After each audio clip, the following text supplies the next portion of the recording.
Don. One day, you're not going to play football anymore. And if there's a God up above, it'll be soon. Hahn. Huge? No. But big? Yeah. And Rosenberg. I didn't listen to anything you just said. This isn't North Dakota. This is New York. This is Don, Hahn, and Rosenberg. The best threesome I've ever heard. On ESPN New York and streaming live on YouTube. Fast approaching 3:01 in the big city. Don, Hahn, and Rosenberg with you until 6:35? Something. Somewhere around there, because we got St. John's Butler. Oh, like you dream about. Right. You know what they say about when St. John's and Butler get together? They throw the records away? You throw the records Throw out. everything Because away. the Throw it history all away. is too strong. Well, they're playing, in the field house. Where Hoosiers, that whole thing. Oh, really? Yeah. Oh, that's the charm of Butler. That's Butler, yeah. Butler is where they actually Shot Hoosiers. shot Hoosiers? Yeah. Who was the stud? the state championship. Who was the stud from Butler in the tournament? Like Jimmy Chitwood. no, Oh, no. sorry. I think that's a fictional character. Hickory. I wish he wasn't. Was it It's Gordon St. John- Hayward? It was yeah. Gordon Hayward, right? He was the last stud. Like They had it. That was a squad. Yeah. That's when Brad Stevens was the head coach. So what you're telling me is St. John's is playing Hickory tonight. I'll tell you what. I'll tell you what, it doesn't matter who they're playing, they better get a dub because No, it's not this good. has not been the year you thought it was going to be Not so good. far. That was a tough loss to Providence. Speaking of tough losses for the Knicks. We'll get to that in a second. I'm just saying, somewhere, Somewhere over the Tibbs rainbow. is sitting there going, my record was better than the Knicks at this time last year. Do you know that he but he didn't get the big title. he was on Twitter. Tibbs? Just randomly went on Twitter and liked something that did like this sort of defense criticism. Really? Oh, well, He did a player thing? He did a thing That sounds like a player where thing. it's like no commenting, no nothing, but he did hit like. that is I such a player move. well, a couple of things is that they're giving up like 130 like it's nothing, right? Let's be honest. That's an issue. And I think Allen was at LIU the last time they only scored 90. Who's that? The Knicks. No, When was the last time they were scoring in the 80s, like 87s and stuff. Those games against the Heat in the mid to late 90s. Well, where were you in the mid to late 90s? I was working at Newsday. Oh. Dude, I'm old. Captain Literal, man. I am No, old. he didn't mean literally. He just I meant- should have went with Dinosaurs Walk the Earth. I tried to be cute, Dinosaurs let Walk the people Earth know would've that been I better. knew where he went to school. Yeah. And now he's just got to correct me. Well, they scored 87 against the Heat on November 13th, 1993.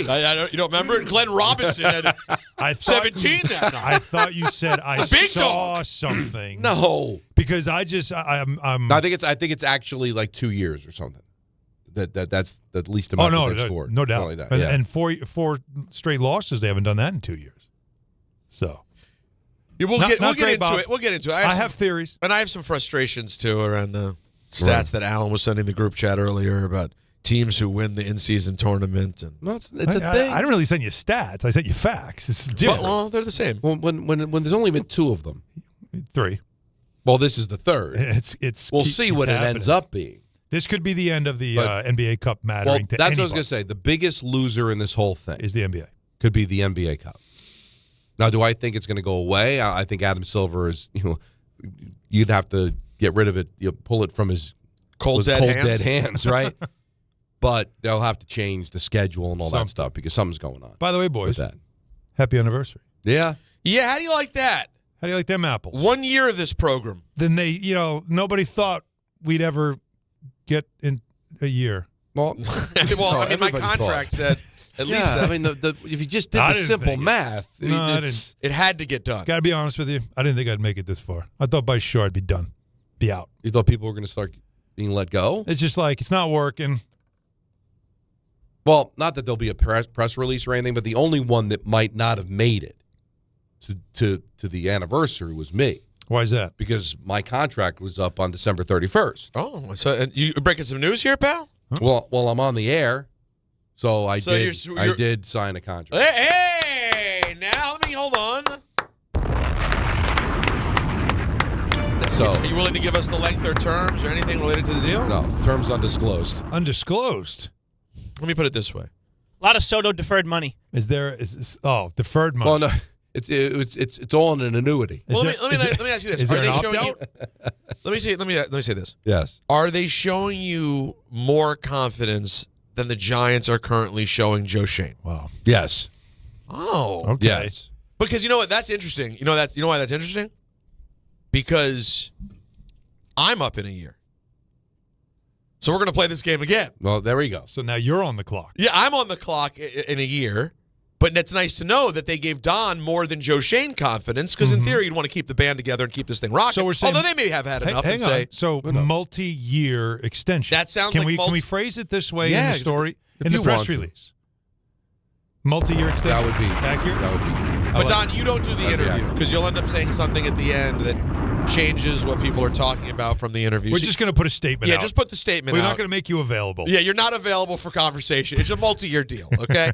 Because we know you'll end up saying more, and then it'll change it, and then there's a conversation about a conversation. You understand how things are. Listen, it's all done. It's all done, baby. We're locked up. Yeah. So when he I don't know takes- why anybody was saying, since we're playing Captain Literal, man, we wouldn't make a year. I figured at least a year. That would have been real. We would have had to have been astoundingly bad to have not made a year. I said, and I'm being dead ass honest. I was not sure I'd make the year. Why would you think that? Because I didn't know. You don't know. You got to see how it feels. How does it work? Does it work? Does it not work? That's a big seat to fill. Oh, yeah. The big dog. For 20 years. I tried to fill it yesterday. He said, get the hell out of He it. got you out of that quick. By the way, I was going to text you last night. Oh, stop. But then I said, please. Well, I will say this. I did feel like awkward for 1 second in the moment when I gathered my stuff up. Like, that was tough. Like, gathering my papers. Like that was like a little tough. But at the same time, I understood. And I'd rather him not hold it in. He felt away. Yeah, it's a new year. I'm turning over a new I leaf. appreciate it. Am I a bad guy because it made me chuckle? Oh, no, of course. It's expected. But you guys will be happy to know that Becky Lynch had me kicked out from ringside last night during her match. Oh, how'd that go? Psychotic lunatic. She made up sort of with your brother today on his show. Did David go to Brooklyn or no? No, I didn't see. He him honored yesterday. the band. He honored the band. Maybe that's why there was respect. I was not. She spotted me from the ring, this psycho. Love it. And she points to me and then calls over security, who I'm friends with, and says, "Get him the hell out of here." And what'd you do? Come on. Did you just do the humble pie thing? No, I just walked out. I said, I threw my hands up. Oh. We're not going to do a whole. I understand the pecking order. She's the man, Becky Lynch. I am just me. Excuse me? That's her nickname. Okay. That is just me. I'm Peter Rosenberg. I'm nobody. And I walked out. But I just thought it was astounding that she spotted me from the ring. Tremendous. It's a true lunatic. You didn't want to throw just get a little dramatic. You know what? I should have ran up to the ring and jaw jacked with her a little bit. Is what I should have done. Get the crowd going, chanting Rosenberg. No, they would have chanted the opposite. They would have, and that's the sad part. Is she's a bad guy, and they would have sided with her. Although I will say, we get a lot of love in Brooklyn. You want to find out where true New Yorkers are. And I say this respectfully to people I know who work at the Garden. But if you want to truly run into a lot of New York people who listen to radio, whenever I go to Barclays Center, man, our people are out there. Queens, Brooklyn, it's the boroughs out in Brooklyn, man. And don't get me wrong, I run into my MSG people too. The Garden, it's every day. Well, Somebody's yelling something that we talked about that day. Well, every day. But that's you're Alan Hahn. You are the MSG network. You're not the M or the S or the G, but you get the idea. You know what I mean? No. But you're all of it at the same thing at the same time. I'll accept. Anyways, it was great. Ran into a lot of listeners. It was awesome to see them. But we're back here today, and another day of Jets winning. Yeah. More winning. Well, we want to open with the Jets just because we have Mougey and Glenn's sound that just came down a couple of hours ago as they finally speak postseason, baggy day, if you will, as we now will get ready for what I think is going to be a very, very interesting offseason. We gave them a break yesterday because, listen, there was nothing to talk about. They were humiliated by the Buffalo Bills. They were humiliated the last 5 games of the regular season. And the Giants made news with Shane coming back. But now the Jets get their day, and Mougey and Glenn spoke. So you want to start with Mougey? Mougey, general manager of the New York Jets. When will the team be competitive and respectable? I believe we can be competitive and respectable right away next year. Because I've been here a year, I've learned a lot. We've learned a lot. I've got a clear vision. AG and I, like we said, we talk daily on this roster and the vision in this division. And with the assets we have moving forward, the draft capital, the cap space, I know we're going to continue to build and add good players to the team that are going to help us win. Now, obviously, he'll say, well, look at Washington. They went from 13 losses to 13 wins in 1 year. Look what the Patriots did. They went from 13 losses to 13 wins. So it's happened back-to-back years. Now, the difference between the Patriots and the Commanders and the Jets is that the turnaround came from a quarterback. In Washington, That's how it works usually, yeah. with the coach and a new general manager, and with New England, the quarterback getting another year under his belt and Vrabel. Yeah. Now, they're going to try to say, well, we got the coach, but now who's going to be the quarterback? They're going to be taking second, so I guess Moore could be there if he decides to come out. Maybe, something happens at the combine, something happens at the pro day, something happens with the Wonderlic test, and Mendoza ends up getting leapfrogged by Moore, and he's available at 2. But at 2, you should be able to get yourself a quarterback if Moore leaves Oregon, which is not any kind of guarantee. It's not. There's already rumblings that if he's not taking number 1, he's going to stay. Because remember, he's making coin in Oregon. Yep. They've got tons of money in Oregon. All right? So You don't root for Oregon, though. I do. A little bit of okay. Well, it's a Portland thing. That's what I'm saying. Well, because I'll give you details off All right. there We got. because I'm not revealing. Really? But okay. But there's it ties in together. Sure. But they've got their boosters have money, so he could stay. So I understand the optimism, guys, because the Commanders and the Patriots did it. Not sure the Jets are on the same trajectory as those teams, but you got to like the optimism. I appreciate it. It happens. Teams. He's right. Teams do it. Now here's Okay, the thing. wait. Before you go any further, Please. just off that cut, Don, what were you saying going into the season that no one wanted to listen to? That they put zero expectations on the season. What'd they just do? But expectations on the season. There you go. That's what the Jets. Let's not overlook that. Though. And that's why. Let's not overlook that because that's coming from the owner. See, I'm glad you brought There's that up. an urgency now because of how ugly the year was, how embarrassing it was, and now there's an urgency from above saying, "All right, guys, like it goes from we give you 5-year deals to give you some time because we know this is going to take a while to turn it around." After 1 year, now it's like, guys, turn it around now. They're feeling it right now. Yeah, well, because the scholarship's over. After 1 year. 1 year. Because there's always expectations. And that's why it was so glaring to me when there was 0 last year. I'm like, expect a bad year. Now, the dangerous thing is, remember how tough the Giants' schedule was this past season? Yeah. That's how tough the Jets' schedule is. AFC West, NFC North. That's who the Jets have next year, along with their own division, which is has Patriots 2 and playoff Bills. teams. Right. So it's going to be tough. How he plans on attacking the offseason. I think everyone wants to be aggressive but calculated with how they attack off seasons, whether that's free agency and the draft, and just knowing your team, knowing your division and what you need. You can say it's an aggressive approach, but it really needs to be a very calculated approach, knowing your resources, your draft resources, your cap, your future cap, and what that might look like. So we're always going to look to add and kind of know where we might be deficient and where we might need to really add power to compete in the division. All right, standard answer to that question. Nothing to shake. Nothing crazy. Yeah. But he's optimistic about the offseason. I'm excited about the offseason as we go into it. Obviously, the draft capital we have, the cap space, and just being here now a year with AG, working with AG, the staff, getting to learn the staff, getting to learn the players, getting to learn this division. I feel more confident today than ever moving forward with what we have going. Now, the phrase draft capital instead of we've got the second pick is telling you that, hey, we might take the second pick. We might package it with all the other first-round picks that we have and try to better our situation next year, or maybe go out and aggressively get an established quarterback someplace else. So just the phrasing of that, guys, to me is, hey, we might not necessarily get our answer at 2. Wait till you see what he says about the draft. All right. But he first up talks about the quarterback situation. I can tell you this, we'll exhaust every option. Free agency, the league, obviously the draft, we will exhaust that and have a good solution for the New York Jets. Right, Now, so you've been saying that forever, that it doesn't necessarily have to come in this draft. I don't think it is. And the other thing that, by the way, not that it needed to be said, but without saying it, he also told you, we're pretty much done with Justin Fields.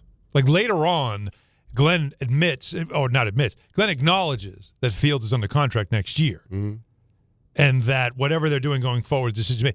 But like when they were asked several times about the quarterback position, and each time they acknowledged that we have to fix that, which tells you that they realize that they bringing in Justin Fields did not work, and they've got to do better. Now, it's a cap hit, but they're going to have cap space. So do they absorb that hit, or is he on the roster and maybe he's your third string, he's just not a part of the future, but does he hang around? But he's not somebody that I think is going to be playing any significant minutes this year. Do you want Breece Hall back? Breece is a good player. I want as many good players back as we can. Like I mentioned, I met with probably 50 players yesterday. I met with Breece yesterday. Had a lot of good conversations. So we'll go through this process and we'll see how free agency unfolds. But we want to add good players. I won't get into hypotheticals and contracts and things like that, but we'll exhaust all different options and see where that ends. Yeah, the reason why they didn't trade Breece Hall was because they don't want to trade Breece Hall. And they want to sign him, but they also don't want to sign him to an insane number. They want to sign him to a reasonable number. And so that's what's going to get interesting this offseason is what do they end up keeping him for? But they don't want to trade him. They never did. That was always assumed because he was at the end of his deal. They had they had younger running backs, and the sense was that you could get a lot for Breece Hall. But they recognize that if we don't have strong quarterback play, we really are going to need good running game. And he's very good. It's just the awkwardness of the positioning. Yes. Like, how much do you pay him? Right. Because he's a running back. And how much do you invest Although in it did feel like it was a good year for running backs, taking a step towards some respect for the position. It might again. be, for sure. All right, let's hear from Aaron Glenn. But I think we'd all agree that I thought Mougey handled himself very well. What we didn't play for everybody that I thought caught my attention the most, which normally the opening statement stuff in these press conferences you kind of don't even pay attention to. The fact that Mougey was the only one who spoke, Glenn didn't, and when he spoke with an authoritative voice. Authorita. You know what I mean? Yeah, no, you're right. And that kind of gave me the sense of this is the guy that's sort of in charge here. Even Glenn seemed to do a lot of deferring to Darren Mougey in this press conference. That said a lot to me. I think Mougey came off for a franchise that has embarrassed itself for the last 6 months, he came off very impressive today, in my opinion. We've seen a lot of these. He was very impressive today. And I've always said, the other thing I said about the lack of expectations is I think it's always been more of a charade that Glenn was as in charge as they made it appear. Because I think they wanted to have that authoritative figure, a familiar figure. Nobody knows Darren Mougey. Nobody can pick him out of a lineup. It's Aaron Glenn. Aaron Glenn played in the 98 championship game. You know, friends with Bill Parcells, recommended by Bill Parcells. That carried a lot more weight, but I really think Mougey's the guy that's in charge. Glenn clearly struggled with that role. He did. And Didn't know what to do. And he also talked about being a rookie head coach. As a rookie head coach, and same thing as a GM, man, going through the first year and really understanding the landscape of everything, that's a huge deal. You know, I will tell you that right now. And speaking of myself, man, there's a number of things I know that I'll be better at. And again, I'm still doing self-reflection, but I know for a fact there are a number of things. And the confidence that I have in Mougey, the confidence I have in our owner, the confidence I have in myself, the confidence I have in some of the foundational players that we have, that's where the confidence really comes from, you know, if that makes sense. And well, it does, because as Alan said in the beginning of the show, when you join what used to be the Michael Kay show and you come into this slot, you know, a year later you look back and go, hey, listen, it's the first year's tough. You know, I'm going through it with the Devils, and you went through it with WWE recently, head coach for the first time, Aaron Glenn. That first year there's going to be a lot of curveballs you're not ready for. You think you're ready, but then all of a sudden it starts happening real fast, and you're like, wow, this isn't what I expected. We always talk about developing players, and everything's development in pro sports today, right? How important it is to develop.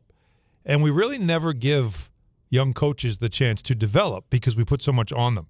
Somebody that's never had that position before, that maybe has the foundation to one day be a great coach, but needs to learn their way. Which is why he brought in Steve Wilks, because he thought, at least I have another guy who's had head coach experience that I could bounce some stuff off of. But you realize that was a mistake, too, because I brought in somebody that really isn't a very good head coach and isn't a great coach, and we really don't we really aren't about the same system. So those are the types of mistakes that you learn from, and a year later you'll be better for. And that's all you're waiting for, is to see, can Aaron Glenn work his way into becoming a good head coach after having some missteps early? We let players learn on the job. Unfortunately, what the Jets have to do right now is let the head coach learn on the job. He also puts the season and the blame on himself. I put a lot of it on me as far as just the wins and losses. I will really say it like that. I put a lot of it on me on the wins and losses, and I have to do a better job. And I'm not going to sit here and blame it on the roster. I'm not going to sit here and blame it on the coaching staff. I'm going to blame it on the guy that's sitting right in front of you, and I got to do a better job. And I'm always say that, and until I get the whole situation situated, then we'll be better, which I know we will next year. Fantastic. Yep. 10 out of 10. It's exactly what he should have said. Perfect. Pitch perfect. Hey, listen, if you're going to win it, you got to win a day somewhere, right? Right. You can't win on Sunday. Well, give me Tuesday. But winning a day, or just at least coming to grips on where you are, no longer putting up an act, and no longer trying to be bravado and keeping receipts and all that. We don't need to do that. Somebody anymore. got to him. I totally agree. Yeah. I think the PR finally got to him, because the whole act early, it got tired, and he got humbled. So I think it's hard to play that game with the way that season went. Yeah, you can't have bravado when you have 14 losses. I think the Bills are still scoring. Like, you just can't. It makes sense. But he's got a clear vision moving forward. There's a clear vision. There's a clear plan on how we want to go about doing things. And you match that with Mougey, with our owner, the confidence I have myself with some of the foundational players that we have. That in itself, to me, gives all the confidence in the world, man, that we're going to go in the right direction. Now, there's some things we got to fix. Absolutely. We know that. And we'll fix those. We'll attack those the way we have to. I find this one interesting, or looking forward to the answer of what he's looking for in a DC. Man, I like to be aggressive. I want to make sure that whoever the guy that we do have in, that there's a lot of synergy between me and that coach. So, not saying that it wasn't synergy between me and Wilkes. It's just I want to make sure as I go through this process that that's not a step that I don't miss. And it'll be a number of coaches that we'll take a look at. He also admitted in the press conference it was more about him being a former head coach and maybe helping him than it was maybe the right fit for the defense. So now he'll be able to just say, I'm going to get somebody that plays my system and that I can feel good about. And he wants to earn the trust of the fans. I expect and I will want our fans to have a total trust in us and being able to do that. And we have to earn that too. And our plan is to do that. And we don't expect to have another season like this here. So we're looking forward to this offseason. We're looking forward to getting to work, using the draft capital that we have and the money we have in free agency to continue to build what we've been trying to build. Now, what he found out was the only way to get respect from the fans, win. What you say and the all gas, no break that Saleh gave you, or bravado, or throwing this around, that around, it doesn't matter. Win. Right. And you won 3 times. Mm-hmm. So humble pie. You need that right now. Pie. Head down, get to work. No big statements, no big proclamations, nothing. Like that, to me, this organization has had a really hard time over the last 15 years understanding that you are the laughing stock of the league, and you need to just kind of quiet down, right? Like, to me, that's what. But it starts at the top. But they really have to have this understanding, Don, Peter, that they have to recognize what you are, how people view you, and to just stop being take the circus tents down. Enough. Just low key, head down, just work. Yeah. No promises, no proclamations, no shortcuts, no nothing. No shortcuts. Win. Yeah. That's it. Don't talk. No tough talk. But no tough talk. Nothing. Just get to work. And just, thank people for staying with you. Don't let go of the rope. No. Just thank people for staying with you and understand when people are frustrated with you. So that's all. Could the only miss from today be setting some level of expectation? Do you not want any level of expectation set? That's from the top, man. I think that's from above them. They had to say that. They had to. Because they're saying we can't be this. We have to be better. Because they were asked about that. What are your expectations for the next year? What do you think they're going to say? Well, it's still going to take some time. They can't say that. No. Because the owner doesn't want to hear that. Well, and after a season this bad, how can you say you won't be better? Oh, we're going to run this back. That's a good point. How? This is not a team that's starting at the absolute. No, In some ways is, they are. This is ground zero, man. It really is pretty ground You're zero. tied with the worst record in the league. We saw it. You didn't have one interception. We talked about this. There's no true leader on this team. The best player was traded mid-season. What I like about it, two men acknowledged the dumpster fire that 2025 was. Thank you. There you go. You'll take that. Joe Shane talked about his tenure as stubbing his toe. All right? So at least the Jets realize the filth that they're sitting in. Giants, Shane thinks he's floating above it. Believe me, he's under it.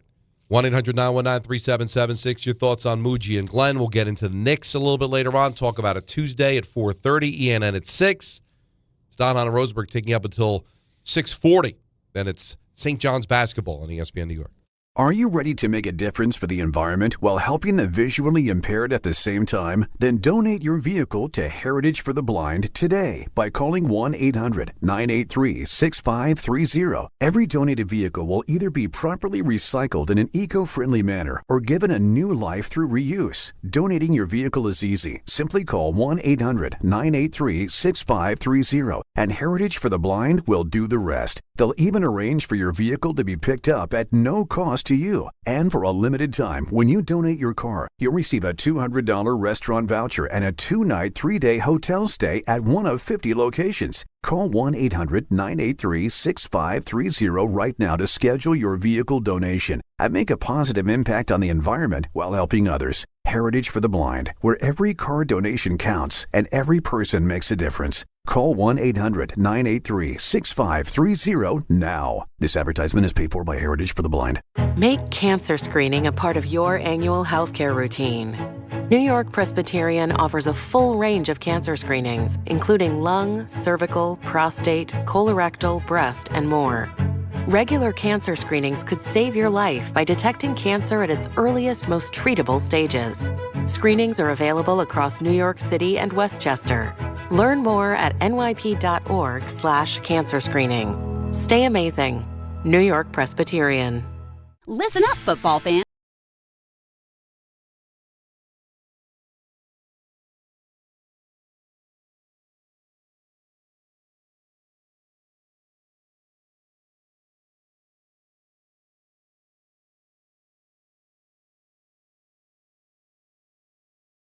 Never ordinary at Bet365. Gambling problem? Call 1-800-GAMBLER. 21 plus only. Must be physically located in New Jersey. T&Cs apply. In-app only. At Uline, they know firsthand the road to success is an uphill climb. Uline started in the family basement and through hard work is now North America's most trusted shipping and industrial supplier. They get what it means to have the support of reliable, hardworking partners. So they keep 41,000 items ready to ship. Whether your company is still in a basement office or expanding cross-country, Uline will be there on your road to success. Visit uline.com.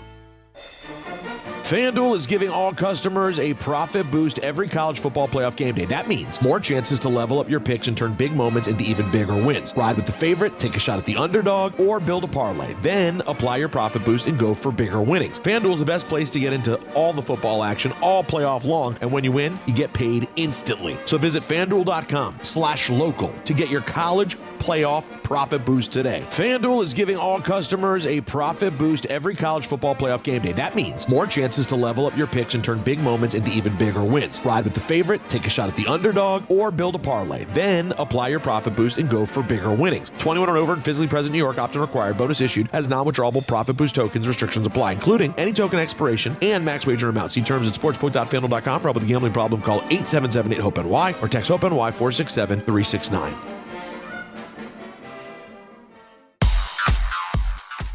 And now let's take a look at the traffic with Brandy Scott. Hey there, guys. Good afternoon. A bit of a messy ride out there on the road. Staten Island Expressway westbound. A crash in the HOV lane by Clove Road. You're hitting the brakes there from Highland Boulevard. Another accident on the belt eastbound in Brooklyn right after Ocean Parkway. Delays there starting to back up to the Verrazano. Inbound George, some road work on the upper deck. Just about a 5-minute ride. Cross Bronx eastbound slows you down with an accident by 3rd Avenue. Heading over to the outbound George West Side Highway northbound. Bumper to bumper. Some left lane road work again this afternoon on the ramp to to the eastbound Cross Bronx. Delays there go back into the 120s. Outbound Lincoln and Holland tunnels not too bad, just about 5 to 10 minutes each. This report is sponsored by the New York City Department of Transportation. Speeding ruins lives. Drivers, watch out for pedestrians and cyclists and slow your turns to less than 5 miles an hour. I'm Brandy Scott on 880 ESPN New York. We all hear the radio ads about the IRS. They tell you to be afraid, to be scared, and they try to frighten you into calling. I'm not here to do that. Tax Relief Advocates is different. TRA is here to tell you that if you owe money to the IRS, whether it's $5,000, $50,000, or $500,000, we have a solution. It doesn't matter if you're sitting in your car, at work, or with your kids. No matter where you are, call now. 800-575-6759. Don't lose hope. TRA can eliminate or reduce what you owe to the IRS. Generous programs are now available that can give you a fresh start. Our passion is taxes and helping individuals fix their IRS problems. We have over 1,000 5-star reviews on Google and an A+ with the Better Business Bureau. You don't need to be afraid of the IRS any longer. End your tax nightmare today by visiting us online at TRA.com or call 800-575-6759. That's 800-575-6759. Tax Relief Advocates. Real solutions for real people.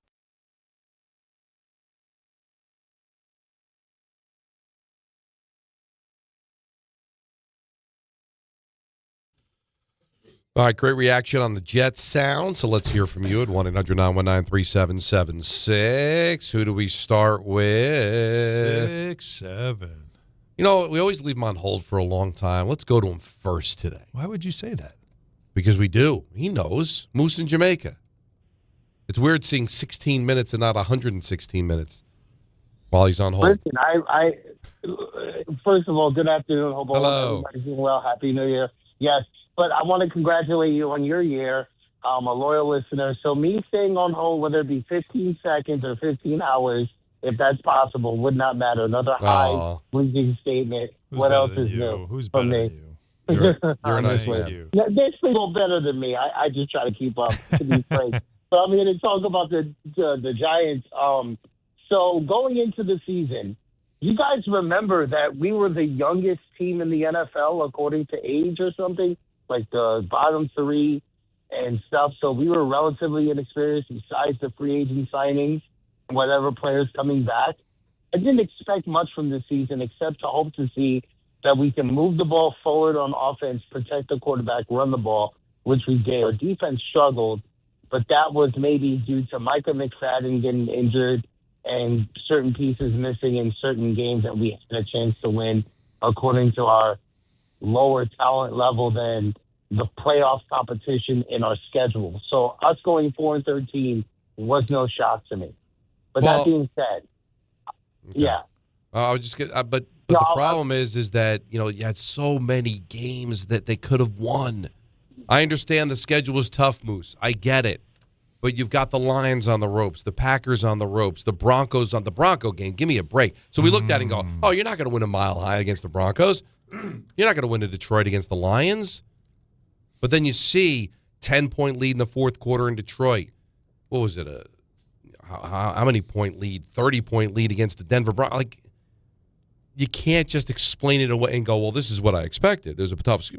Well, when you've got double-digit leads in the fourth quarter, you got to win some of those games. That's usually, what you're going for. So it's not just, oh, well, we lost to Denver. I knew we were going to lose to Denver. Did you think you were going to lose to Denver when you had a 30 to nothing going into the fourth quarter? Yeah, it was a 32 that they gave up in the fourth. I forget because it was shocking from my mind. And then Detroit. Well, guess what? Detroit didn't make the playoffs either. And you had a 10-point lead in the fourth quarter against them. Couldn't finish them off. What about Dallas? Dallas didn't turn out to be a special football team. Smoked. No. But you can't sit there and go, I knew it was going to be this bad. Yeah, but then that's why I always say you got to watch it. What does it look like, You got to see what it looks like. What does it look like? And in this kind of season, be like, oh, you lost by 2 points in Denver. That's a good job. No, then you look at the game and go, oh my God, we blew that game. So their defense was supposed to be the strength of the team, and it was not. No, it was bad. And that's the biggest part of the problem. And that's probably why you saw Quinnen and Sauce just like, we're not good enough. Like, we're not good enough, and these are our highest paid two best players. And this isn't enough. We need to do better. That's it. Let's go to Ira, Staten Island. You're on ESPN New York. How are you, I? Oh, good, gentlemen. Happy New Year. I know it's late, but I'm going to say it anyway. All right. You know, I've heard it all, and listen, I'll give them credit for eating humble pie. Don, you hit it right on the head. But, and Alan, you're right. It came right from the top with Woody. That was his way to apologize to the fans by making expectations for next year. But the one thing that I can't buy into, I can't believe anything they say, because I've heard it all. I've heard it all from the beginning that I started to follow this franchise. And the few good years, the bad years, and the extremely ugly years, and this goes beyond that, okay? Until they start to show they have a competitive winning product on the field, I don't care what anybody says. And I understand Mougey's not going to give you any, hints or what he's going to do in the draft or free agency. That's his job. No GM tells you that. But they have to prove it. They can market this team. They could do the speak. I've seen it for so many years. It's time to shut up and produce on the field. And let me see them get at least a 500 record next year, which honestly I think is impossible with the schedule they have. Again, that's what we said, right, Don? Like this is if there's ever a message for the Jets for next season, it is they just need to quiet the noise, and they cannot create their own noise. Like, that's simply it. Like, you heard what Ira said. Like, every year we see the same thing over and over again. All the speeches, all the mottos, all the slogans, all the different things you want to say, the tough talk. Now, I know that social media has got to put out stuff because they want to get your fans excited. So you do some highlight videos. There's always that stuff. I get it. But when it comes to those who are talking, whether it's Mougey, whether it's Glenn, if Woody Johnson ever speaks, don't give me any proclamations. Head down. Get to work. But I do think where words matter is a day like today. Yes. Just to acknowledge we sucked. Yeah. Yeah, no, the year's officially over. We all saw it. Right. We're not going to play games with you now and disrespect you. No, but he's right. It's going to be better next year. How quickly can you turn it? Yeah, it's all just a word salad that they're going to try to feed and shove down your throat. But I think there is something to acknowledging that we know how bad we are. Mm-hmm. I agree. That's fair. And I don't know if I got that from Joe Shane yesterday, but I definitely got it from Mougey, and I got it from Glenn. Now, what's that worth to you? I don't know. It's up to you. But I think it had to be said. Now let's get to work. Now, anything that gets said after that is nothing, means nothing. Now let's get to work. Have a great draft, good free agency, good camp, keep everybody healthy, start winning games. That's all anybody is going to want to hear from now on. Jimmy in L.A., you're on ESPN New York. Hi, thanks, Don. Hi, Alan. Hi, Peter. First, I just want to say that Ira and I are first cousins. Our late fathers were brothers. Oh, wow. Really? No way. Ira and I are related. And so you're a Jet fan, too? I've been a Jet fan since 1967. God bless. And our condolences. And tickets. In fact, I grandfathered my tickets over to Ira. Oh, wow. I gave them up in 2000. This is a big deal to talk to the guy who grandfathers tickets to Ira. How about this? We got some backstory now. Truth and transparency be told. But anyway, let me just get to the point. One, I'm happy they took responsibility. Great. But bottom line, their street credibility with their fan base is little to zero. And the only way culture is going to be changed is, like you said, Don, 2 words: win games. I'll say it again: win games. All the other stuff, I gave up on all their banter during the off season because that's all it is. It's like, bottom line, when 2026 starts, let's see you start winning games on a consistent basis. And that's when maybe they will re-earn the credibility of their fan base. Because as of right now, neither I and many other people, other Jet fans that I know, both expatriated New Yorkers who live in L.A. and people that I know, obviously Ira, we're not going to believe this stuff until they consistently start winning. Yep. You need to show it, all right? There's a time to talk, and then there's a time to walk, and they got to start walking. And they tried to give you the whole bravado, I thought, in the beginning of camp, at least from Glenn. There were no expectations.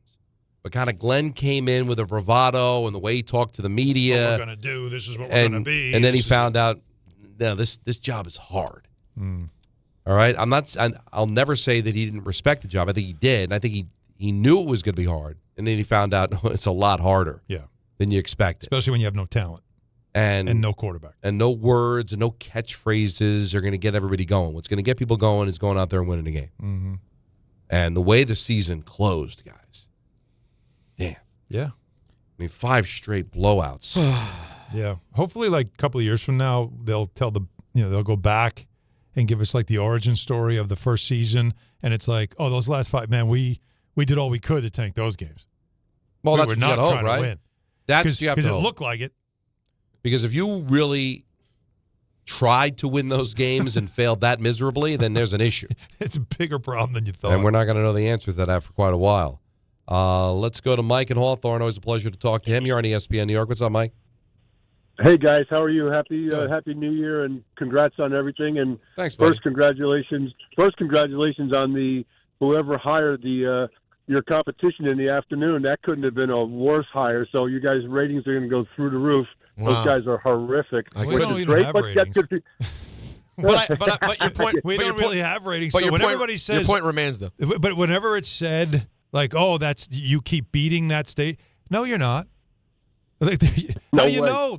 We don't do ratings. We're not involved in that. Well, no, we appreciate the Exactly. So thank you. Thank you. No, it's just but talking about the Jets, I'm actually driving home from work, and I just drove by the Meadowlands, and I almost jumped into the Hackensack River thinking I got to go back there next year as a season ticket holder.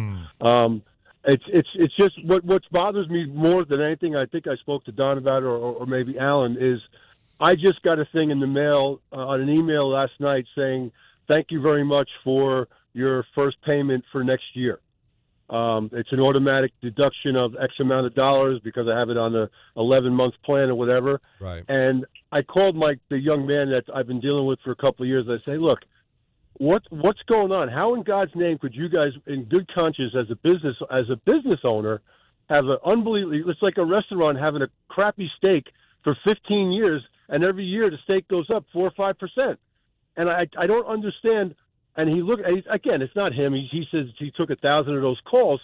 But then I find out that they didn't raise the ticket prices for every seat. They just changed them for the seats that are in the lower level.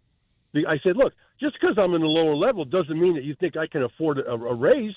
And thank God the Jets had played against teams that I knew, friends of mine, that wanted to go see those teams play. Yeah. I mean, the last game, I gave my tickets away, the Patriot game. They were $170 a ticket, plus $40 for parking. I mean, it's insane what they're charging for and then you can't like. I'm just so frustrated. Normally, I'm pretty on point when I talk to you guys, but I just can't handle the fact that they have such a poor product. They don't know what they're doing. I hope they bring Glenn back. I think he deserves to come back with the montage that they gave him. But the amount of money that they're charging us as fans, but again, I think you said it yesterday, Alan, or Don, or maybe Peter, is the NFL. They can charge whatever they want. They have an unbelievable monopoly on everything. Well, let me ask you something, Mike. If I'm not mistaken, the lower bowl's the only one with a PSL, right? Correct. I had to buy that too. Well, because that's why they rose the ticket prices for the lower bowl, because they figure you're already paying a PSL, so we can't do it in the upper deck because we don't have a PSL. People aren't going to renew their tickets. Don, they're raising prices. That's even worse. So they're taking advantage of you, Mike. They're figuring, well, you're already spending on the PSL, so of course you're going to pay the extra bucks. This is the part to me that's toned to your down. point.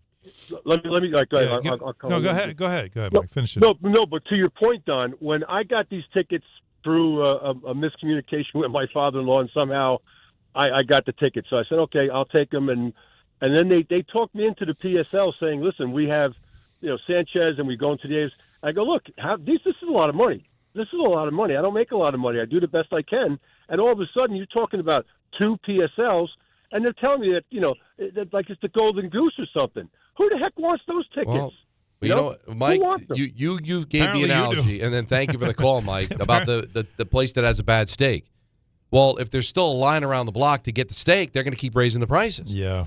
So all you're left to do, and I hate to say this because you're a fan and you want to go, is to just say, no, I'm not going to pay it. You really do have to get to that point. And it's hard to do because you're always afraid that's the year that the team's going to start to win. You're afraid of that, right? And you also, remember at the end of the season, we were getting callers who said, I don't really go for the games anymore. I go because the tailgate's fun, and there's people that I sit near that I've just known for years, and I like seeing them. It's like it's my thing to do every week, and I understand that. But, man, that's an expensive hobby. I know. For a team that's given you nothing for 15 years, and they refuse to say in 1 year, you know what, we're going to freeze prices this year because you've stuck with us. And if you really do love the team as much as I'm sure you do, sometimes when you love something, you got to let it go. Yeah. And it's the only way that these places hear us. That's it. No matter what it is that you support, if the prices are too high, the only way you can show them is to stop buying tickets. And that is it. Yelling at the operator on the other end of the phone or writing a nasty letter to Woody Johnson, believe me, they can handle that. What they can't handle is you canceling the tickets. And if you're not going to do that, they're going to keep raising the prices. 1-800-919-3776 at 4:30. We've got Talk About It Tuesday, 6 o'clock ENN. Take up till 6:40. Then it's St. John's basketball on ESPN New York. St. John's looks to get back on track in Big East play on the road against Butler. Coverage begins today at 6:40 on 880 ESPN and the ESPN New York app. Hi, this is John D'Agostino from D'Agostino & Associates, the injury firm. I've talked about how a construction accident took my father's leg. The heavy prosthetic he wore looked nothing like the high-tech limbs we have today. It was crude wood and metal, held together by bolts that dug into his skin and left painful ulcers. But the thing I remember about my dad is how he never complained. He put on his prosthetic leg and he went to work. He coached my baseball teams, danced, sang karaoke, and even loved to travel. He may have limped, but he always held his head up high and he lived with dignity. At D'Agostino & Associates, I spent over 35 years building a law firm that helps accident victims and those in need of their Social Security disability benefits. We fight till our clients get the money and dignity they deserve. So call us today at 1-800-BITE-BACK. That's 1-800-248-3222. We have offices throughout New York and New Jersey. So don't tell me personal injuries aren't personal. I know what they can cost a family. I've been there, and I'll be there for you. D'Agostino Law. Bite back. Hey, football fans, picture this. You bet on your favorite player to score the first touchdown in the game, but his teammate scores instead. If this happens, BetMGM wants to give you another chance at the end zone. With BetMGM's Second Chance promotion, you'll get your stake back if your first touchdown scorer scores second instead. Really? That's right. Bet on any pro football player to score the first touchdown of the game. If you're right, you win. If your player scores second, you get your stake back in cash. With BetMGM's Second Chance offer, you have a chance to keep the fun going after the first player crosses the goal line. BetMGM and GameSense remind you to play responsibly. See BetMGM.com for terms. 21 years of age or older to wager and physically present in New York and New Jersey only. Existing customer offer. Subject to eligibility requirements. Rewards paid back in unrestricted withdrawable funds. Gambling problem? In New York, call 877-8-HOPE-NY or text HOPE-NY 467-369. In New Jersey, call 1-800-GAMBLER. Empower. After wanting one for years, Kevin is finally enjoying his new hot tub. This is the life. He worked with Empower to help him get good at money, so now he can be a little bad. Oh, no, not my phone. Oh, Kevin. Kevin's phone may be in hot water, but his finances aren't. Invest well, live a little. Start today at Empower.com. Hey, it's Rich Eisen for Pella Windows and Doors. Sometimes teams take a timeout to regroup and call the right play. When it comes to your home, Pella Windows and Doors always has the winning game plan. They do it every day, and that's why your neighbors trust them. Visit Pella.com/Eisen today. Right now, Pella Windows and Doors of New Jersey is offering buy one, get one 50% off and everyday 0% financing. Some restrictions may apply. See store for details. Offer ends January 31st, 2026. Out on the course, they're the PGA Tour's best players. But in the arena, they're prime time. And Season 2 of TGL presented by SoFi is back with lights, cameras, action. We're talking big moments, big personalities, big names in the stands, all on the big screen. Big-time matchups with shot clocks, hammer drops, timeouts, overtime, and playoffs. It's city versus city, squad versus squad. The sport just hits different under the lights. It's TGL presented by SoFi. Keep up. It's golf. Tune into every match. Only on ESPN. Rich Eisen here. Hiring for your small business can feel like a full-time job, but LinkedIn Jobs AI Assistant takes the heavy lifting out of it. It filters applicants based on the criteria you set and suggests 25 great fit candidates daily so you can invite them to apply and keep things moving. Hire right the first time. Post your job for free at linkedin.com/Eisen, then promote it to use LinkedIn Jobs' new AI Assistant, making it easier and faster to find top candidates. That's linkedin.com/Eisen to post your job for free. Terms and conditions apply. Then promote it to use LinkedIn Jobs' new AI Assistant, making it easier and faster to find top candidates. That's linkedin.com/Eisen to post your job for free. Terms and conditions apply.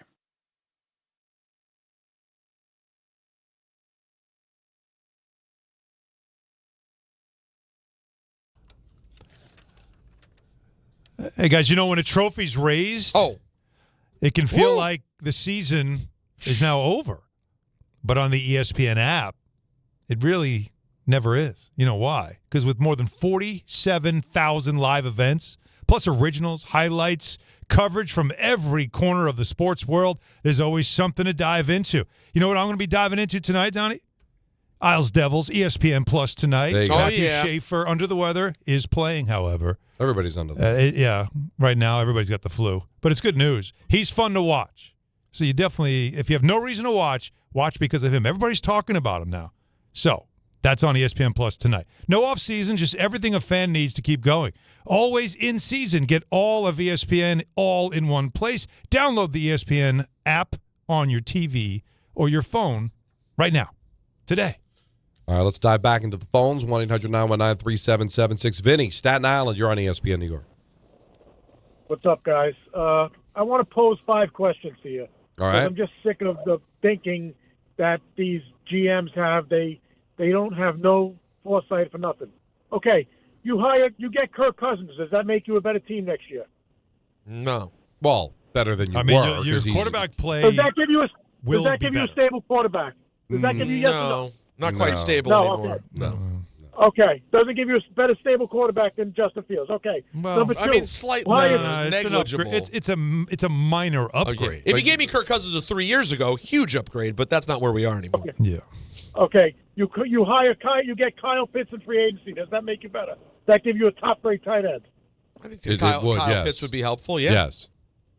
Okay. You get Cornell Tate as the first-round draft pick as a wide receiver opposite Garrett Wilson. Does that make you better on the outside? Give me that. Yes. Oh, yeah. Okay. Here's the best question of them all. You get rid of Aaron Glenn and bring in Rex Ryan. Does that invigorate your fan base and your team? Invigorate your fan base? Now, here's where you lost me. No. Here's the only problem, Vinny, and I know what you're doing there, and I'm a big fan of Rex. But you know what I can't – this is the problem with this franchise. What Woody can't care about, unfortunately, right now, other than saving his fans money by not raising ticket prices – but caring, I got to get the fans fired up. Invigorating the fans, What invigorates the fan base is winning, is a but good you're product. You're going to get wins with Rex. You're going to get wins. How do you know that, though? Come on. Now let me tell you what they're going to do. They're going to get Dante Moore, and he's going to get run out of town by the second year. They're going to win 3 games again next year, and you're going to start the whole psychotic circle all over again. That's what's going to happen. All right. Well, listen, I can't tell you you're wrong because that's probably the most likely outcome. That's the safe bet, right, Vinny? That's how it always seems to go. Yes. All right. But you made Kirk Cousins out to be like a savior. I don't know that to be true. They just reworked his deal in Atlanta, by the way, to save some money. Well, let's just say he was available. Okay. Listen, they won 8 games, right? What was it? They were 8-9. And he was okay, and he would certainly upgrade the quarterback position from what you had this year. Sure, slightly. But I don't know where you're going. Well, does it check any boxes for the future? You say, they'll get Dante Moore, and then they'll win 3 games. Oh, maybe they'll get Dante Moore, and he turns out to be the next great quarterback, and then you finally figure it all out. Rex Ryan, listen, I know he went to back-to-back championship games, all right? And maybe this year he would have won a few more games than Aaron because he's more experienced. How much did he win in Buffalo? How much did he win after 2010 with the Jets? Again, I don't want to 2011, do this 2012, 2013. I like Rex personally. Rex too. But, there's a reason why he has tried to get back into the game as a coach. And He's not getting those calls anymore. He had his time, and he had a hell of a start. Then it really fell off. We're all forgetting the end of the Rex Ryan era. Mm-hmm. It really fell off. And then he went to Buffalo. It didn't catch there either. He does come in with great bravado. He does give you that voice. There's something exciting about it. And last year, for a minute, we all thought about it. Why not bring Rex back? He loves it here, blood in the ground. And he was campaigning for it. And he was. Yeah. But that's not what you do right now. Now, you want to bring him as the DC? Listen, No, that's where I think that's his ballywick, right? That's where he's good. Yeah, if he's ready to do it. Let's go to Bobby in Westchester. You're on ESPN New York. Love the show, guys, and love to hear you, Don, on the hockey. I'm a big Flyer fan, but I always root for the Devils sometimes, too. Oh, man, thank you. Listen, the only thing I could see, and look, I've been a fan since '67. It's been brutal. Alan, as a Jet fan, is give me a big defensive coordinator. Now, look, I would like Rex, but I don't think he'll do it. But Schwartz or Wink, and that tells me Aaron Glenn is being humble and not being afraid of losing his job. Because if he wins, he keeps the job. But if he doesn't, then one of those guys is going to take over. There you go. Right. That, to me, would be otherwise, we've seen it with Gase. I saw it with Kotite. I saw Lou Holtz, Charlie Winter.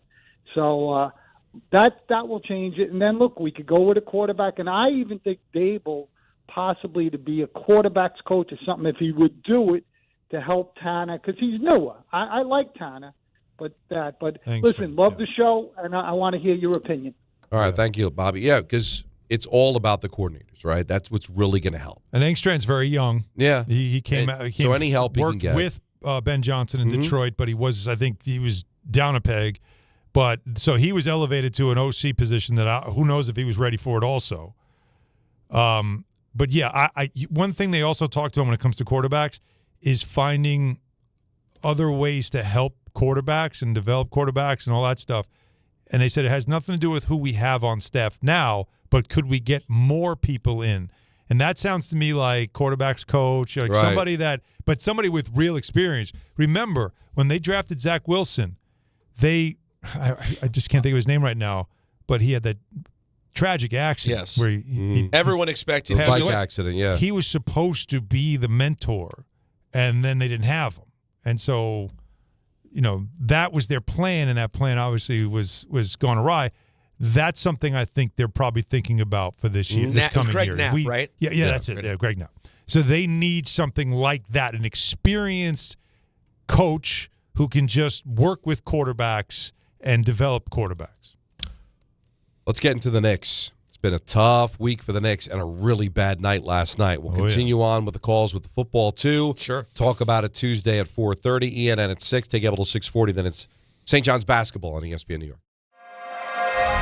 In the city that never sleeps and never stops talking sports, ESPN New York is always on.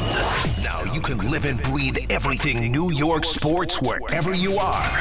On your radio dial, on the ESPN New York app, and streaming live on YouTube. However you watch or listen, ESPN New York is always on for you. Hear us, stream us, watch us. This is ESPN New York. My name is Whitney Allen. I am a widow. My husband, Ryan, died. We never thought in a million years we'd have to use life insurance. The unexpected happened. With Ethos, it is so fast and easy. It's 100% online. You can get a quote in seconds, apply in minutes, and get same-day coverage. No medical exams, and you can get up to $3 million worth of coverage through Ethos. Get your free quote at ethos.com/game. That's ETHOS.com/game. Time spent on application may vary. Online health questions required. Out on the course, they're the PGA Tour's best players. But in the arena, they're prime time. And Season 2 of TGL presented by SoFi is back with lights, cameras, action. We're talking big moments, big personalities, big names in the stands, all on the big screen. Big-time matchups with shot clocks, hammer drops, timeouts, overtime, and playoffs. It's city versus city, squad versus squad. The sport just hits different under the lights. It's TGL presented by SoFi. Keep up. It's golf. Tune into every match. Only on ESPN. Good Karma Brands is proud to be an equal opportunity employer, providing equal employment, development, and advancement opportunities to all teammates and applicants. To learn more about careers with us, please send an email to talentacquisition@goodkarmabrands.com. That's talentacquisition@goodkarmabrands.com. My name is Whitney Allen. I am a widow. My husband, Ryan, died. We never thought in a million years we'd have to use life insurance. The unexpected happened. With Ethos, it is so fast and easy. It's 100% online. You can get a quote in seconds, apply in minutes, and get same-day coverage, no medical exams, and you can get up to $3 million worth of coverage through Ethos. Get your free quote at ethos.com/game. That's ETHOS.com/game. Time spent on application may vary. Online health questions required. Talk about stepping up! Bang!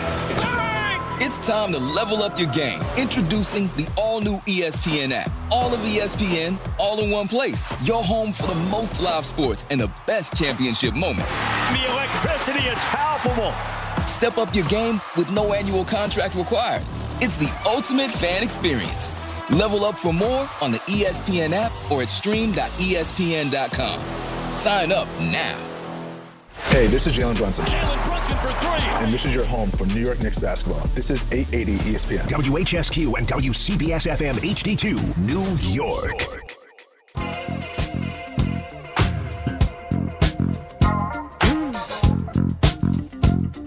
.401 in the big city. Don, Hahn, and Rosenberg with you until 6:30. Then it's St. John's basketball. Speaking of basketball, Alan, what's going on with the Knicks? Things look so good. Oh. And then they lose to the Spurs in a tough game. And then, Atlanta, Philadelphia, and just manhandled against Detroit, a team that played the night before. Is it just, are they getting out physical? Did they miss Josh Hart that much? Yes. Giving up a ton of points. What, is it one thing? Is it multiple things? To all of a sudden lose 4 in a row and get blasted by the Pistons, it's very reminiscent of what happened last year, right? Where they couldn't beat Cleveland, they couldn't beat Boston in the regular season. Now they're in third. Mm-hmm. The Celtics, without Tatum, passed them. Yeah. Now, again, it's only January 6th. Let's not get crazy. Mm-hmm. But this is a little January 6th disturbing. is the perfect day to get crazy. It is. But, let's get crazy. Let's get nuts. And I did tell you guys, I did say, let's watch out for the Celtics team that's going to be ultra motivated. And Jaylen Brown is going to have a serious chip on his shoulder because I think he always feels slighted by the whole Tatum's much better than me. So it is interesting. They look like they're going to actually try to play this thing out. I'll give all the credit where it's due in Boston. The head coach. And Brad Stevens. Oh, yeah, of course.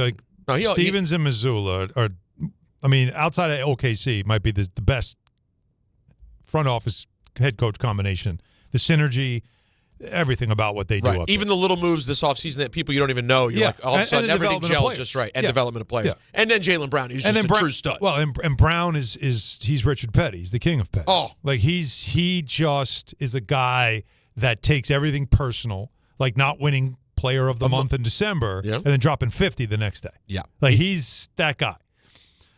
Which is fine because that's what you expect out of your star players.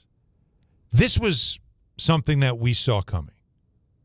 Because they were, you really could sense that they were losing that edge. They really wanted to win the NBA Cup. As much as teams or the fans want to say that it's meaningless and all that stuff, the Knicks were motivated to say, let's collectively come together. How do we want this? Let's go get it. Let's go do it. They talked about it all the way to winning the championship. They were like, this is what we want. So they wanted it. And they really spent a lot of energy doing it. Then they had to deal with the schedule, and in so guys had to rest, and somewhere along the way they started to lose their edge. Now, on the road trip, they were winning games, and they were playing really well offensively. But you saw the defense slip. They gave up 70 points in the second half at Atlanta, and then in the first half at New Orleans, guys, they have single-digit wins. 75 points in the first half. Wow. So 145 points in consecutive halves. That's like, okay, this is not right. They got to fix this. And so you knew the defense was starting to slip, but they were getting away with it because their offense was so good. San Antonio. Yeah.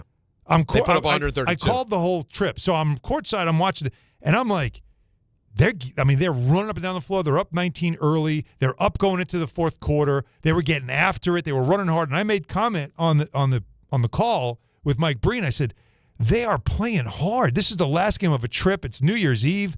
A lot of times teams might dial it back. They were going for it. And Champagnie had like a historic night making threes, and they ended up losing.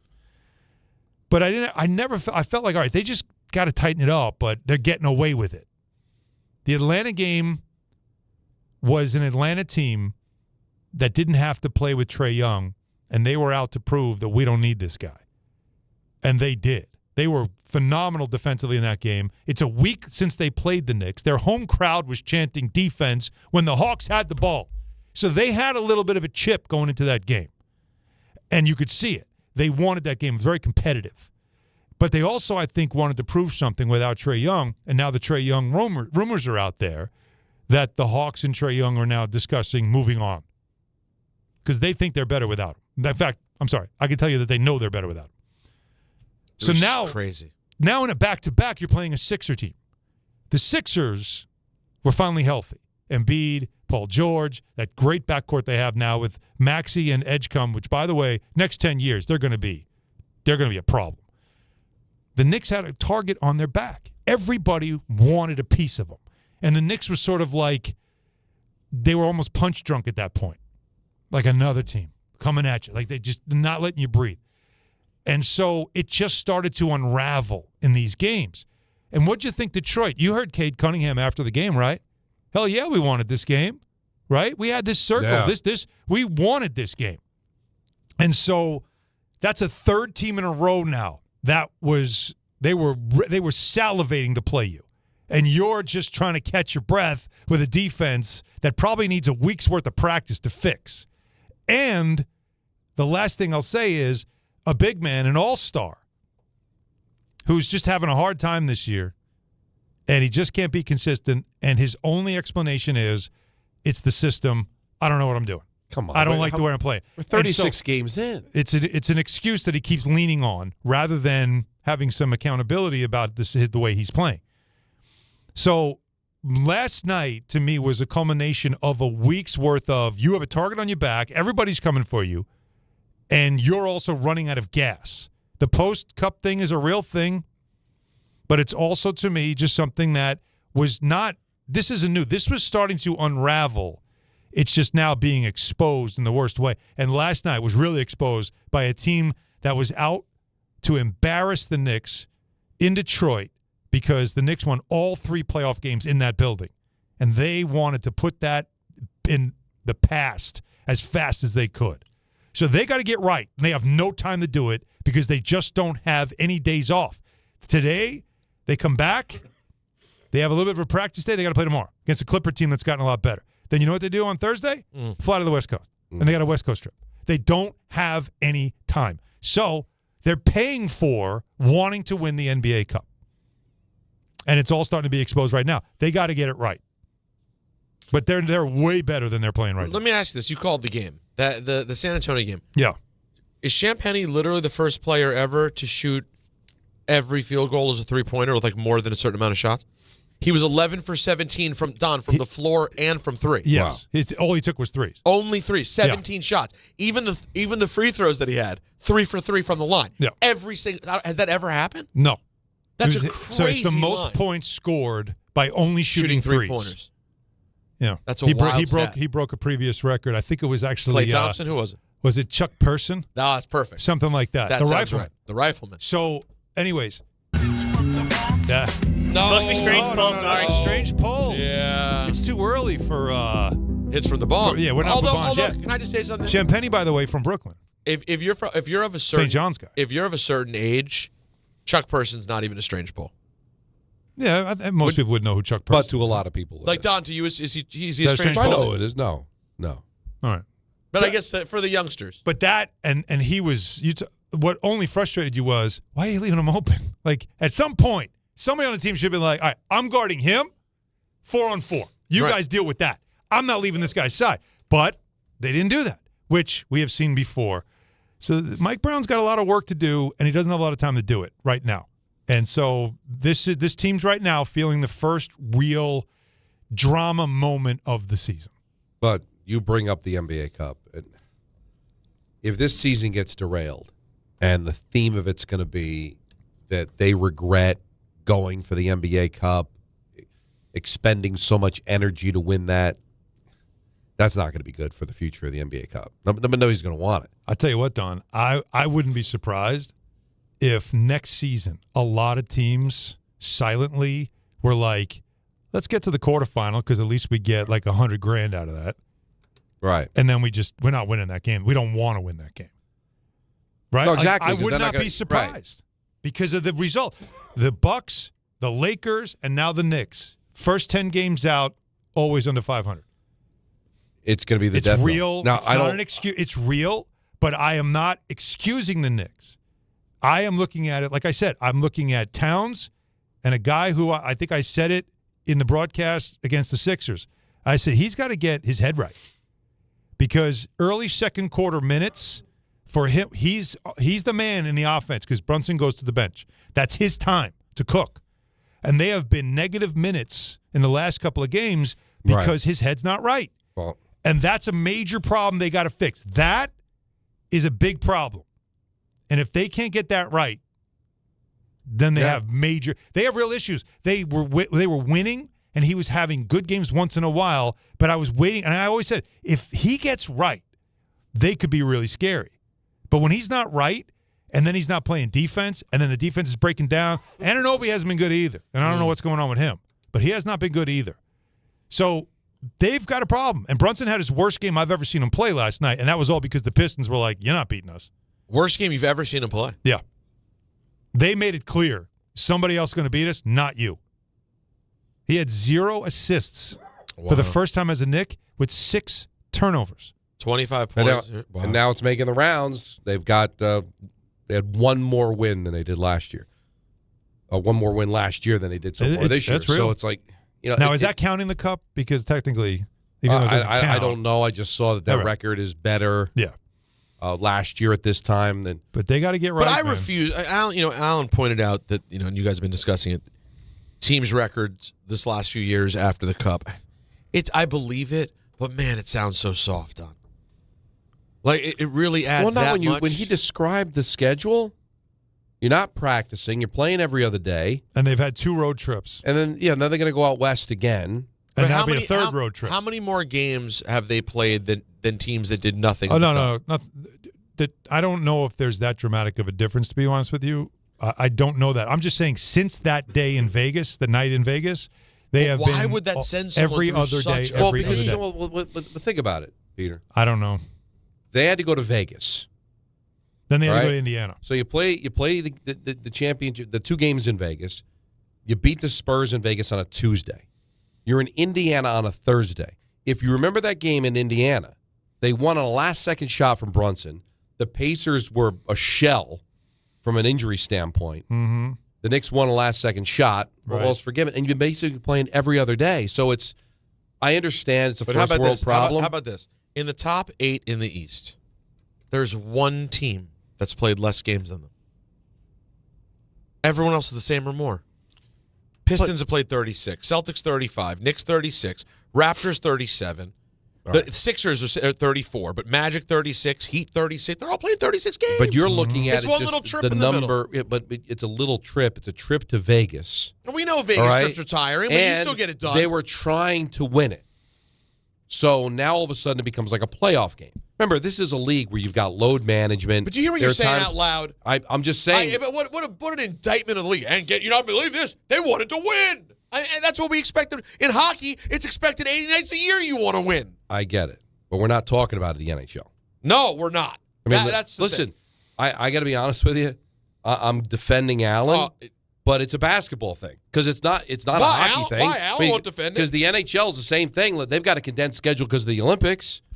Tons of teams are playing 3 games in 4 nights. Devils had back-to-back games this weekend. They played the whole weekend. I understand. And it's not looked upon as an excuse. But when you're the NBA and you have load management and players complain about how tough the schedule is, and you see teams strategically resting players to avoid it, when you have a team that all of a sudden in normal time, in the middle of the season in December, around Christmas time, might be resting players, Now going all out to win technically a regular season game, but now it's an NBA Cup game.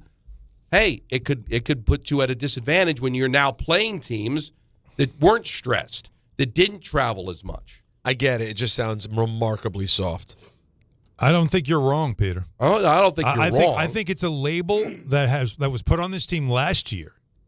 And while they like to play physical, especially Brunson, right? They don't play soft when it comes to like the style. They do want to be physical, right? But when you talk about mentally, I think you do have some issues there that this team's got to figure out. And you heard Brunson last night. Like he's always got to point to himself first. He did have a bad game, but Mike Brown is not. He holds players accountable, but this is like a real test for him now. Yeah, is not only calling players out, but kind of getting them back locked in. I just think that's what I saw. I saw a team in San Antonio. I was courtside. It was right in front of me. And by the way, watching Wembanyama live, like on the court, oh my God. No, it's crazy, like, right? It's ridiculous. But that game, they were getting after it. Like it was a physical game. They were running. I really was blown away. I was like, man, the Knicks are going hard. For the last game of road trip, like they're going hard.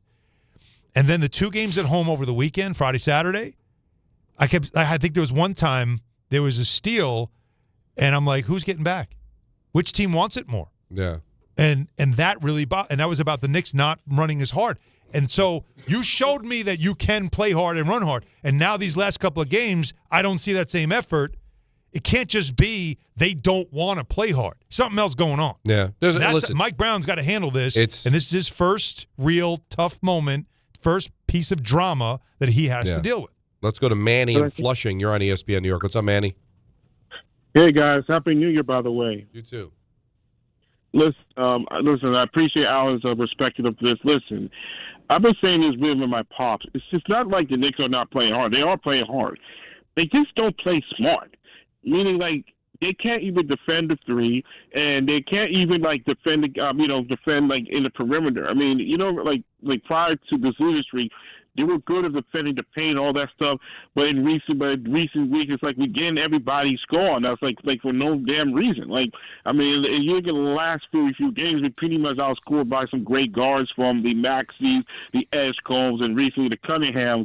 And tomorrow we may face James Harden. I mean, I think he hurt his shoulder, I believe, for the Clippers game. Shoulder. Yeah. Yeah. It seems like they just don't play smart. I mean, this has been a pattern. And by the way, with the Tibbs tweet, I found it interesting that he reposted. He didn't like. I think he reposted and he deleted. I found it interesting because last year they regressed under him, and all of a sudden he kind of retreated. I found it interesting. But anyway, and also Cat. Cat needs to listen. I get it. He is a new system and all that stuff. But at some point, it's on him more than the system. It's on him because he has to play better. Stop making these silly-ass fouls all the damn time. And stop always, try at least to convince Brunson aggressive. Say, hey, man, give me the damn ball. Because I'm a second star. I got to be aggressive, too, and play a little bit defense. I'm not saying I know both of these guys have not been considered being a great defenders, but listen, Brunson tries. I give him credit for that. But Towns at times, it's like he's a cone. Like Patrick Beverley said with the versus Chris Paul. Remember a few years ago when Patrick Beverley said about Chris Paul with the cone situation? I felt like with Cat because there were times like he's been outplayed by Isaiah Stewart and I forgot if that is a Cat trait, right? Like on the good nights, he's one of the best players in the league. On the rough nights, he can get schooled by someone that you're like, how is this possible? And his offense affects his defense. His intensity to rebound, all that stuff is affected when he's not getting the ball. And you saw in the first quarter that Brunson and Brown said this after the game. He's not naming names, but if you watch the game, you know who he's talking about when he said we hold on to it too long. And that was happening to Brunson. He was holding on to the ball too long. It was too much just pounding it. There wasn't ball movement. And that's been lately. And I agree with the caller. Towns and Brunson probably need to have, they got to sit down and talk it out. And they need to be honest with each other. Like, Towns needs to say to him, listen, I know the first quarter is your quarter, but I got to touch the ball. I can't just get a technical free throw shot that gives me 1 point in the quarter. And then I'm in the game. You're the point guard. You got to get me involved. You got to recognize I haven't touched the ball in a while. and you got to get me going. Yeah. And that's important. And so they've got to have it out. Last year, it never seemed to be a big problem. I don't know why this year it's become a problem right from the start of the season. He is not, Towns, has just not looked comfortable playing the way they want to play. And right now, I don't want to say he's playing like he's protesting, but he certainly doesn't look like he's thrilled. And my excuse for him early in the year was, well, maybe he's feeling it, that he might be included in a Giannis deal. I thought so too. Well, you heard Jim Dolan yesterday saying they're not making any trades. Yep. So, and it does feel like there's nothing in the offing. So get over it. You're here. You're here for the rest of the season. If that deal's going to be made, it's going to be made in the offseason. He just got engaged. You would think like right now he'd just be happy. But 36 games into the season, they're talking about making adjustments, dude. Yeah. Stop. I find it hard to believe. Now, is it a crazy thought though to start thinking about? We're now sitting here at almost 40 games, almost halfway through the year. I think we're getting a pretty good idea of who the Knicks are. Yep. Right? They're going to be a pretty good team that maybe have occasional lapses, but they're going to be damn good. And I think you could say the same about the Celtics, right? They're going to be a pretty damn good team. Celtics are a pain in the ass. They're going to be. Yeah. That series, if they have it again. Oh, God. Will be a friggin' war. Oh, yeah. Because the Celtics, any last year of the Celtics not being prepared for the Knicks, that's going to be so far out the window. They're going to give the Knicks the hardest series imaginable. Missoula might not sleep the whole series. Oh, like, my he's God. psychotic. And Jaylen Brown is going to be – he's going to put his entire legacy in his eyes will be on that great series. Point. Now, Cat was asked about his role in the Knicks offense. It's a process, it's a different process. So I just, whenever, I get my opportunities, I'm going to try to maximize them and make the most of them. Now, are you frustrated adjusting to Mike Brown's system? I just lean on my experience. I've unfortunately had to adjust to a lot of head coaches, and a lot of new teammates and situations and stuff. So I'm just leaning on my experience and knowing, that is, we got to do what I got to do to move forward. That's a non-answer. That's not a great answer. It's not an answer.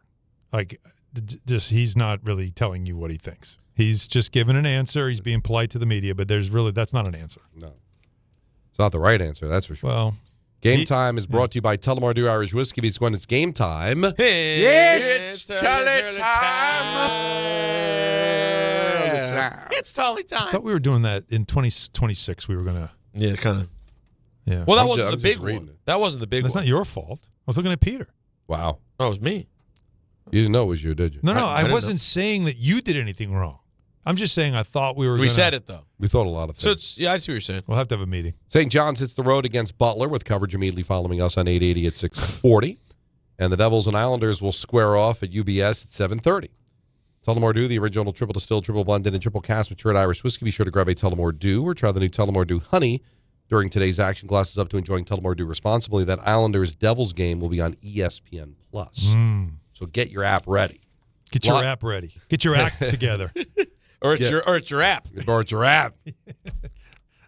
It's your app. It's right in your app. You bet your app. Yeah.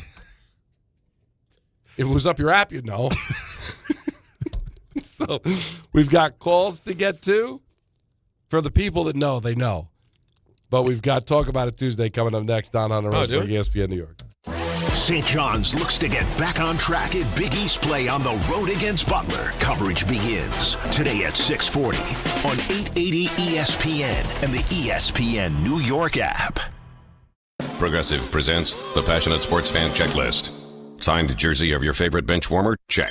14 bobbleheads that look nothing like the players they're emulating? Check. Twin TVs so you can watch the game on 2 different networks simultaneously? Check. Life-size wall sticker of your favorite player that routinely freaks you out at night? Check. A second life-size wall sticker so after the first one freaks you out, you see the second and you're like, oh right, the wall stickers. Check and mate. Bundle your renters and auto insurance with Progressive and save on protection for the things on your checklist. Get a quote at Progressive.com. Progressive Casualty Insurance Company affiliates and third-party insurers not available in all states or situations covered subject to policy terms. This new year, get started on your next success with University of Maryland Global Campus. Apply by February 11th and get your application fee waived. An accredited state university, UMGC offers online and hybrid classes, along with more than 135 degrees and certificates in fields like business, cybersecurity, healthcare, and more. Gain the skills you need to achieve your career goals. Get your application fee waived through February 11th. Learn more at umgc.edu. Certified to operate in Virginia by Chef. The wild card round is here, and FanDuel is turning on playoff mode. All customers get a profit boost pack every NFL playoff game day. Each game day during the wild card round, you'll find a pack loaded with multiple profit boosts waiting for you in the app. I am loving what I've seen from the Bears late in the season. I'm kind of feeling them. Take your shot on an upset, though, if that's for you, or build a parlay that fits the moment. Then apply your profit boost and go after even bigger payouts while the playoffs get rolling. So visit FanDuel, an official sports book partner of the NFL, and grab your profit boost pack every NFL playoff game day. 21 and over and physically present in New York. Opt-in required. Bonus issued is not withdrawable profit boost tokens. Restrictions apply, including any token expiration and max wager amount. See terms at sportsbook.fanduel.com for help with a gambling problem. Call 877-HOPE-NY or text HOPE-NY 467-369. Presented by Robinhood. He crosses, spins, pulls up. With Robinhood Prediction Markets, buy or sell your predictions all game long. No house odds, just you versus the market. Put your sports IQ to work. Trade every shot, block, steal, run, and moment that shifts the game. With Robinhood Prediction Markets, trade every play. Visit Robinhood.com/predict to start trading. Futures and cleared swaps trading involves significant risk and is not appropriate for everyone. Event contracts are offered by Robinhood Derivatives LLC, a registered futures commission merchant and swap firm. Whether you're building a single roof or a successful roofing business, roofing contractors like you need the right tools for the job, and software is no exception. Service Titan is on a mission to be the most powerful software platform for the trades, with purpose-built technology proven to maximize revenue, streamline operations, and deliver 5-star customer experiences. We are taking roofing companies like yours to the next level and beyond. Service Titan, we are built for this. See what we can do for roofers at servicetitan.com. My name is Whitney Allen. I am a widow. My husband, Ryan, died. We never thought in a million years we'd have to use life insurance. The unexpected happened. With Ethos, it is so fast and easy. It's 100% online. You can get a quote in seconds, apply in minutes, and get same-day coverage. No medical exams, and you can get up to $3 million worth of coverage through Ethos. Get your free quote at ethos.com/game. That's ETHOS.com/game. Time spent on application may vary. Online health questions required. Now let's take a look at the traffic with Brandy Scott. Thanks so much, guys. No relief on the Belt eastbound in Brooklyn. Still have this crash right after Ocean Parkway. Delays are building. Your jam there from before the Verrazano backed up into Bay Ridge. Westbound side looks like a new hit by Lefferts Boulevard in Queens. Slow crawl there getting past JFK. Another collision on the Grand Central eastbound involving a yellow cab. Left lane out by LaGuardia. Bumper to bumper there from the BQE. Still have this road work on the West Side Highway northbound. It's on the ramp to the eastbound Cross Bronx. Packed there heading over to the outbound George from the 79th Street Boat Basin. Inbound George looking good for both the upper and lower decks. Outbound Lincoln already about 20 to 25. Outbound Holland 15 to 20. This report is sponsored by Mothers Against Drunk Driving. For victims of drunk and drug driving, your grief is unique, but you're not alone. You always have a place at MAD. Visit MAD.org. I'm Brandy Scott on 880 ESPN New York. My name is Whitney Allen. I am a widow. My husband, Ryan, died. We never thought in a million years we'd have to use life insurance. The unexpected happened. With Ethos, it is so fast and easy. It's 100% online. You can get a quote in seconds, apply in minutes, and get same-day coverage. No medical exams, and you can get up to $3 million worth of coverage through Ethos. Get your free quote at ethos.com/game. That's ETHOS.com/game. Time spent on application may vary. Online health questions required. Avatar Fire and Ash has arrived. I am the fire! Get your 3D tickets now for the greatest chapter of the biggest saga in history. Whatever happens, protect this family. Critics rave it's by far the best Avatar movie. If your father and I do not return, you go as far and as fast as you can. Movies don't get any bigger than this. Avatar Fire and Ash, rated PG-13, now playing. Sometimes you just can't take it anymore. You're done. I'm done. This is Let's Talk About It Tuesday. And it's a really with Don, Hahn, and Rosenberg. Ha! Hello. You know what my wife said to me today? I love you. She Get did out. Say, yeah, she said that. Well, she Get said off both. me. Well, that one no, but not. that Well, one. anyways, I said I At least I accidentally opened with a good. I accidentally called. Who are you?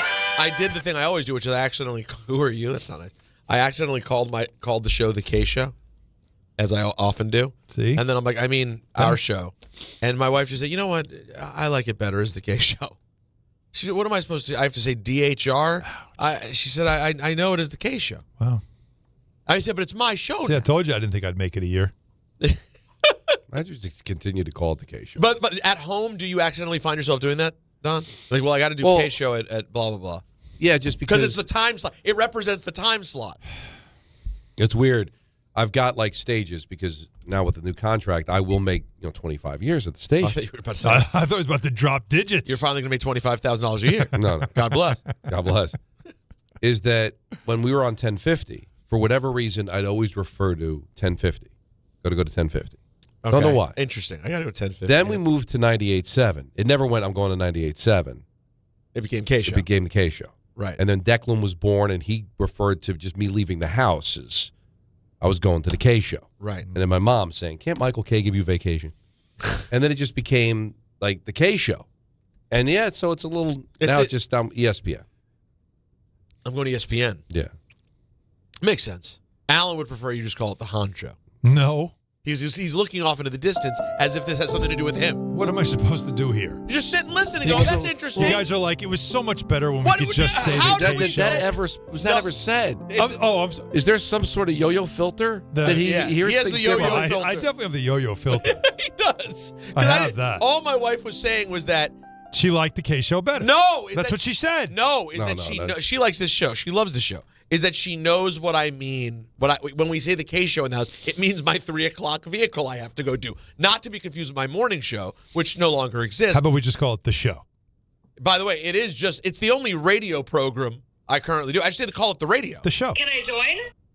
Now, real quick, I have 2 things for talking about it Tuesday. The first one is, so now that I moved to a new place 20 blocks away from where I used to live, and I don't have a parking garage. I know, first world problems. Poor Peter Rosenberg, I get it. Everyone's going to make fun of me. But I'm back to street parking in New York, right? Moving around the car every day, blah, blah. And I will say this. It's not a terrible place for doing it. It's generally been I've been there over a month. The worst 2 days were the last 2 days, I guess because, everyone's putting on their best behavior the Monday and Tuesday after the holiday. So, it was very busy. But in general, I've been managing fine. I know where to look for the street parking. I do okay. Do you guys find there's no appropriate, I don't know the face to make, I don't know the gesture to give when you're in the car and the person pulls up and goes, are you leaving?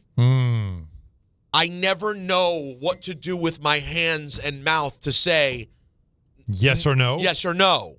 Because if you go like this, no, does no mean I'm staying? How about just nod your head one way or another? But do you find that to be effective? Do you guys know what I mean? Or you don't have to deal with this because you guys aren't in the city? Effective. What? Just when you pull alongside of them and just give them a look, like just point, yeah. No, that's different. All that right. one I get more. Okay. Asking whether they're leaving is easy. Today, though, I was on the phone with my therapist, and I wasn't going to end the call early. I'm like, I found the space. Great. I'm now going to sit in the space and finish my call. Right. And now I'm the nozzle where other people are pulling up and going, hey, buddy, I see you sitting in this beautiful cherry parking spot. Are you staying or are you going? Right. And I look at them and I go, no, I'm staying. I'm just staying here. And then, by the way, every time you do it, they're mad. And I understand because when I'm in their position, I'm mad. Yeah, you're like, of course you're staying. Yeah. Get out of the car, moron. But I just found it to be a very awkward, specific to New York experience of how do you address the person who's looking for the spot? I don't believe there's an etiquette other than no. Just wave it off. You kind of wave and look the other direction. You know they're going to be annoyed. Yes. You can't worry about it's it a good because point. Whoever that is, they're annoyed. They're out of your life. The minute they drive away, so you're they're saying, never coming back. So you're saying I'm on the phone. They pull up and they're like, "Oh, are you leaving?" You just give them the hand. Just give them the wave and look away. Just shake your head no, man. Just shake your head no. Here's the no. You deal with this in Brooklyn all the time. Yeah, and that's here's the thing that would irritate me. You're moving? No, I'm not moving. But you'd be. Here's the thing that would irritate me though. Now it wouldn't if you were going to leave, but you didn't want to leave right away and you waved the person off. Like how long would you make the person wait? Like let's say you were leaving, but you were on the phone. You didn't want to drive while you were talking. It was just going to be a couple of minutes. Would you acknowledge that or wave them off? That I know the etiquette for. That I will literally say, hold on 1 second, roll down the window, and I'll say, hey, I'm going to be like 5-10 minutes. Okay. And I'll tell them. I'll just be honest. Like, if you wait 5 or 10 minutes, you can have it. If you tell me that, hazard's on. Yeah, and you sit back. Well, that's the thing. That's the thing. thing. Watching you. Yeah. But don't you feel now that Pressure. person's right? What I don't get on 6th Avenue Excuse me, every I'm on day. my therapy call. You don't mind watching things. I really can't complain. I've been able to park on 6th Avenue 99% of the time. And they've taken parking away here in Soho. Made more commercial, so there's less parking. Always. You Commercial really only plates. can park on 6th. Yeah. I don't know how they do it. I'm lucky to find a spot, but that damn truck on the corner, it's a big, long truck. Took up all, and then right. takes up 2 other spaces unpacking his stuff. And I know he's got stuff to do. I just like, where did you come from that you found like 4 spaces to do that? And when I on can't any get one given day, I'm lucky to find one.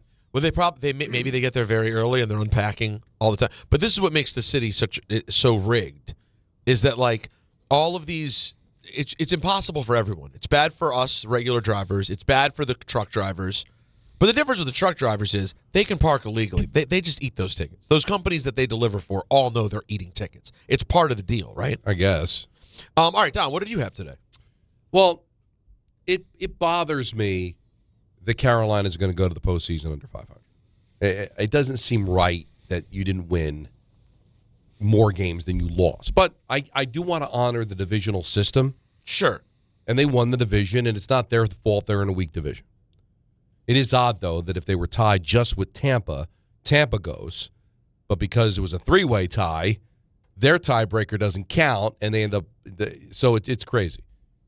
But do they have to get a home game? Like, can't you just say, in order to host a playoff game, you have to finish above 500? So we'll let you go to the playoffs because you won your division. But you know what? You forfeit the home game because I can't have an 8-9 football team host a playoff game. So where do you draw the line, though? But divisions matter.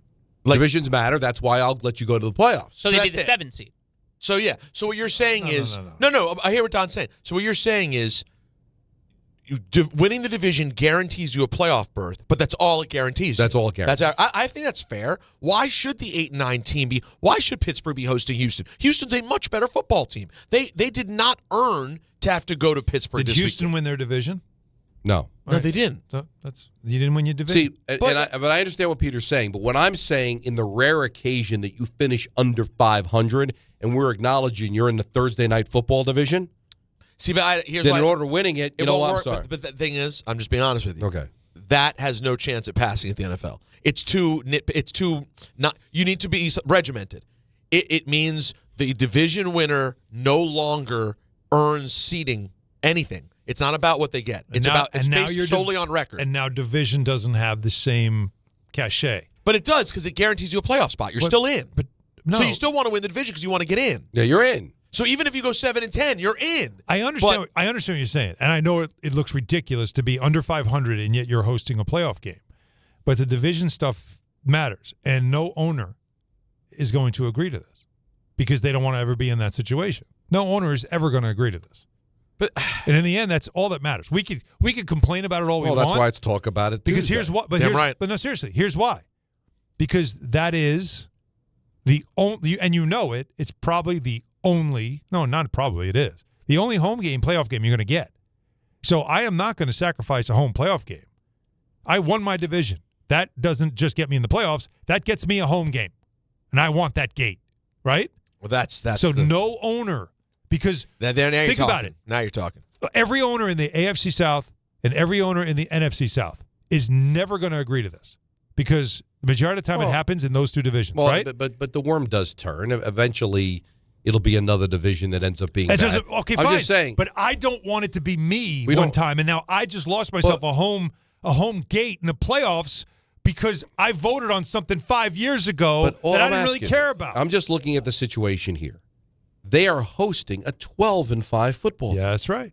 All right, now I understand the Panthers beat the Rams. They didn't win their division because they happened to be in a really difficult division. I understand. Right. Carolina only made the playoffs. You could make the case they shouldn't even have made the playoffs, but they won their division. I'll honor that. But you know what? In that 5-4 matchup, I am going to give the team that's 12-5 the home game. You said regimented? Same matchup. The winner of this game goes on to play Seattle. Sure. But you don't get home field. I understand. what you're saying. And I'm not telling you you're wrong to feel that way. What I'm saying is that, this is not the first time. Right. This is not the first time we've had this conversation. The second thing is they're never going to. I don't think they're ever going to change. But don't ruin Talk About It Tuesday by saying it's never going to happen. Most of the things we talk about, we know we can't change. That's why we talk about it. It's not Do It Tuesday. I'm not storming. Wish it was. I am not. It's January 6th. I'm not going to run to the NFL offices, demand Roger Goodell to change this. Do It Tuesday. Let's talk about it. We Sounds usually a lot talk more about fun. the things we can't change, right? Now I want to go to something else related to the football of it all. That's right. The foosball. Yeah. Not foosball. No, fuss. Foosball.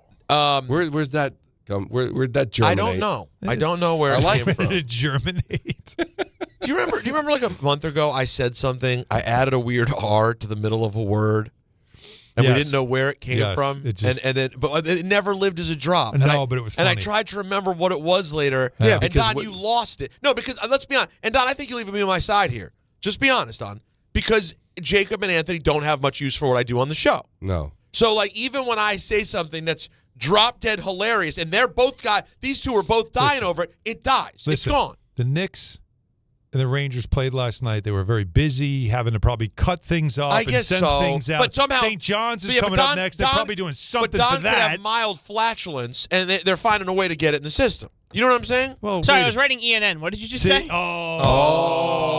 that came up. By the way, he's Joe's violent. By the way, and he's a bad liar because Anthony does a lot of things that involve a lot of work. He doesn't exactly write. That's ENN. a 10-minute misconduct. That was way out of bounds. If he'd said he was writing the NFL binge, we'd have a conversation. He not was only dropped gloves. Now we're fighting. He never dropped the stick though. He dropped the gloves. He's going full Happy Gilmore. He's attacking me with a skate. So here's, so if you can remember the word, Don, I'd appreciate it. Thank you. So here's the thing I know Alan and I are going to argue about throughout the playoffs, is that little Alan Wallen is sad that his Chiefy Weefies have fallen off the wagon and there's no dominant team. Mm-hmm. And I am looking at this bracket and I'm seeing a Bears-Packers game opening night. Delicious. I'm seeing an Eagles-Niners game like you dream about. Nice. I mean, give me Bill Walsh and Buddy Ryan in my veins right now, right? Week 2, we are very likely to get a Rams-Seahawk. You don't have a lot of great like NFC West clashes, but a Rams-Seahawk game that would have serious ramifications. Mm-hmm. How about this?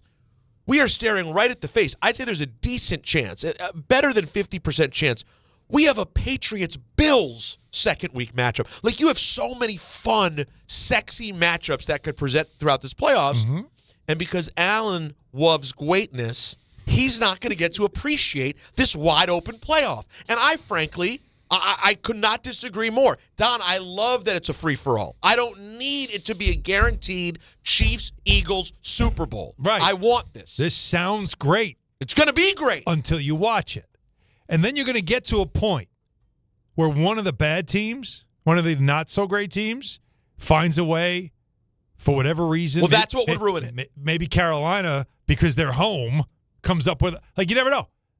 Maybe something happens. But you're going to get to the Super Bowl. You know what you're going to say at the Super Bowl's over? Man, that game sucked. How did those two teams get in there?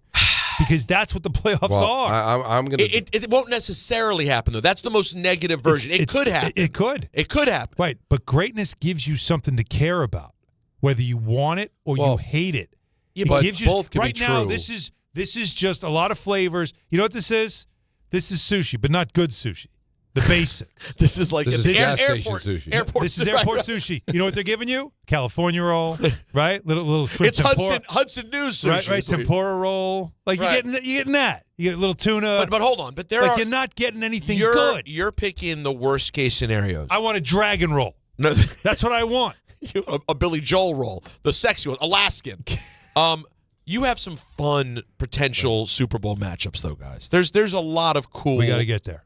It's a long road, but there's good stuff out there. But both could be true in the sense that I understand what you're saying, but I also look at it and say, listen, I don't want the Chiefs. I was sick of the Chiefs, but we don't have any great teams. So, yeah, I was sick of the Chiefs, but it's time to get some new blood in there. But can some of this new blood actually be great? There's no great team. That's the problem. And you know what? If the Chiefs had made it, this is where you lose the argument. The Chiefs aren't great anymore either. So if they found a way to get in, not this year, then you're right. I bet they will be again. But they would have been compelling because of all the other stories that go with it. However, here's our other scary thing: the Eagles are not a great team, but they are the defending champs. If they climb all the way back, aren't we all going to be turning our nose like, oh, correct? Not this team, but not Sirianni and then this the team. only hope you have, if the Eagles go all the way, and you're not an Eagles fan, obviously, the only hope you have is it's Buffalo. And you have something to root for, because I think maybe you do. Well, no, I'm sorry, Jets fans. Can't do it. You guys don't even count as humans anymore. Yeah, but Don, fair. for the rest of us who live in civilization, don't you agree right now? You have no horse in the race here. You're rooting for the Bills, aren't you? Yes. Like you have to. If you're a football fan, you're rooting for the Bills. Oh, I'm sorry. Two guys that are NFC East fans. Of course, you're going to root for the Bills in that game. No. You personally, as a Jets fan, sad sacks that you are, you don't get to. But us, everyone else, I think, now if it's is rooting for the Bills. If it's Jacksonville, maybe now I got something to care about. Oh, right? I want to continue this conversation on the other side. It's the sure, playoffs because start I got this a lot weekend. to say. We do have some NFL news, Giants related to get to as well. And Shesterk and I want to throw in as much as we can here on ESPN New York. Out on the course, they're the PGA Tour's best players. But in the arena, they're prime time. And Season 2 of TGL presented by SoFi is back with lights, cameras, action. We're talking big moments, big personalities, big names in the stands, all on the big screen. Big-time matchups with shot clocks, hammer drops, timeouts, overtime, and playoffs. It's city versus city, squad versus squad. The sport just hits different under the lights. It's TGL presented by SoFi. Keep up.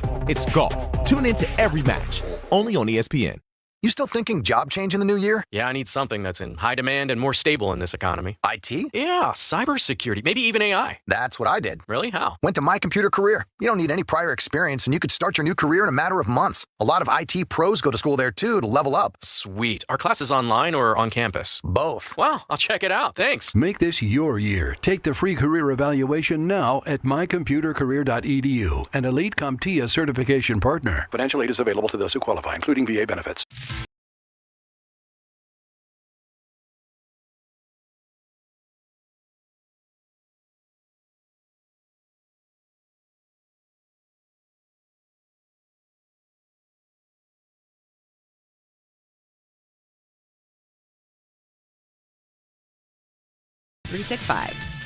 Gambling problem? Call 1-800-GAMBLER. 21 plus only. Must be physically located in New Jersey. T&Cs apply.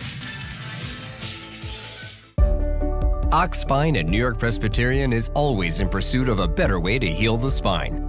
We're getting more people moving again with minimally invasive, non-surgical, and surgical treatments with innovative solutions for every back and spine condition and your unique needs. Expert spine care is available now across New York City and Westchester. Find a doctor at nyp.org/oxspine. Stay amazing. New York Presbyterian. The post-crib assembly press conference brought to you by Progressive. Michael, you had some trouble putting the crib together today. What went wrong? You know, those instructions can be tough, and, well, you saw the outcome. Were you upset when your wife pulled you and called in the backup? No, I mean, the baby needs a crib to sleep in, so whatever it takes. You've got a changing table to put together next. It's got a lot of drawers. What's your comment? You know what? We're done here. Like it or not, sometimes you need a backup. That's why there's Progressive to protect your home and auto. Progressive Casualty Insurance Company affiliates and other insurers. Not available in all states or situations. Score more with the college-branded Venmo debit card. Rep your team with every tap and earn up to 5% cash back through Venmo Stash, a new rewards program where the more you do, the more you get. Get your Venmo debit card today and start earning rewards with Venmo Stash. Learn more at venmo.com/collegecard. The Venmo MasterCard is issued by the Bancorp Bank N.A. Select schools available. Venmo Stash terms and exclusions apply. Max $100 cash back per month. See terms at venmo.me/stash terms. You live for this. The wins, the losses, the slam dunks, and the buzzer beaters. The dream that this is your team's year. Hope, it's what keeps you coming back. So you represent with anticipation and with pride. Because when everything's on the line, your support means everything. That's why the NBA Store is here to support you. Check out the largest selection of official NBA gear at NBAstore.com. A Fanatics experience. At City Harvest, we believe no New Yorker has to go hungry. With your help, we're on the road 365 days a year, rescuing over 77 million pounds of nutritious food and delivering it free to millions of New Yorkers, transforming surplus food into sustenance, sustainability, and smiles. Rallying thousands of New Yorkers to power a network of nourishment across our city. One day, one meal, and one New Yorker at a time. That's how we feed good. Donate at cityharvest.org.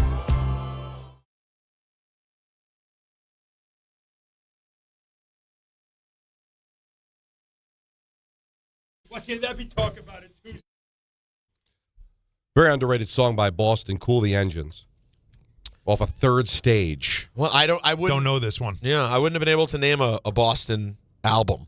Really? I can picture the cover of the most famous one. Yeah. What's that called? Well, their biggest album? Well, the first album is Boston. The big More Than a multicolor. Feeling. It's like More Than a Feeling. Yeah. But this was the third album that had Amanda. Oh, yeah. And it was like 8 years they were making it. And they so that's their other song. They got a ton of good songs. A ton? Oh, yeah. Ton. Oh, ton. You know what? You want to get me started? See? He said a ton. Ton's a lot. Ton's heavy. You know what? You want to do it? You want to have a talk about it Tuesday? How many hits is a ton when it comes to Boston? You know how much I love the Poke the Bear, right? Oh, I'm all about it. He said a ton. And plus, he's said also a ton. But More why than do a I feeling, have to be Amanda, I got it. Ton? I'm usually on your side with music, Don, so don't get upset that for once I'm like, eh. Well, Don's like Don will get mad at me for not knowing like a classic rock band and be like, yeah, well, just because you REO Speedwagon. The Civil War was before your time. Why don't you know? But sometimes he will overstate the greatness of things from his era, I believe. Well, it's like if he loves something and you don't love it as much, well, you're wrong. I just feel like I'm being held to a standard because I just said ton. Can I have ton a is little, a measure of weight? weight. Little exaggeration. It's a very, very large measure. Well, no, of weight. I am ton means more, in my opinion, than two. Oh no, that's ton is. I more, have two. Ton is more than seven though. Like you have more than you're like. Yeah. Ton is you're getting to the big dog territory. Yeah, I would say. So a bunch. Bunch could be, 2 or 3 more that I didn't know about. A bunch. And when he says them, I'm like, oh, I forgot about that song, right? This is, by the way, it's a bunch. For the record, we can have a lot of fun with this moving forward. With a band or artist, do they have a ton of hits, a bunch of hits, or some hits? I'm just saying. They had some hits. All right, what he's seeing, he's looking, and he doesn't look as confident now as he did. Well, because you guys, we ruined it. You did. We ruined it because he played Captain Literal Man. Yeah, he's good at it. Now I've got to walk back. The ton. I'm just trying to get you fired. But they're a big band. I'm trying to find the track list here. More Than a Feeling, Peace of Mind, Foreplay, Long Time. So the first. All right. More Than a Feeling. Let me ask you this. There's 8 songs on their first album. Yeah. 5 of them have their own Wikipedia page. So that's 5. I would. You gave me More Than a Feeling. What's the next one? Peace of Mind. That's all right. Do I know Peace of Mind? Peace of Mind. You know this song.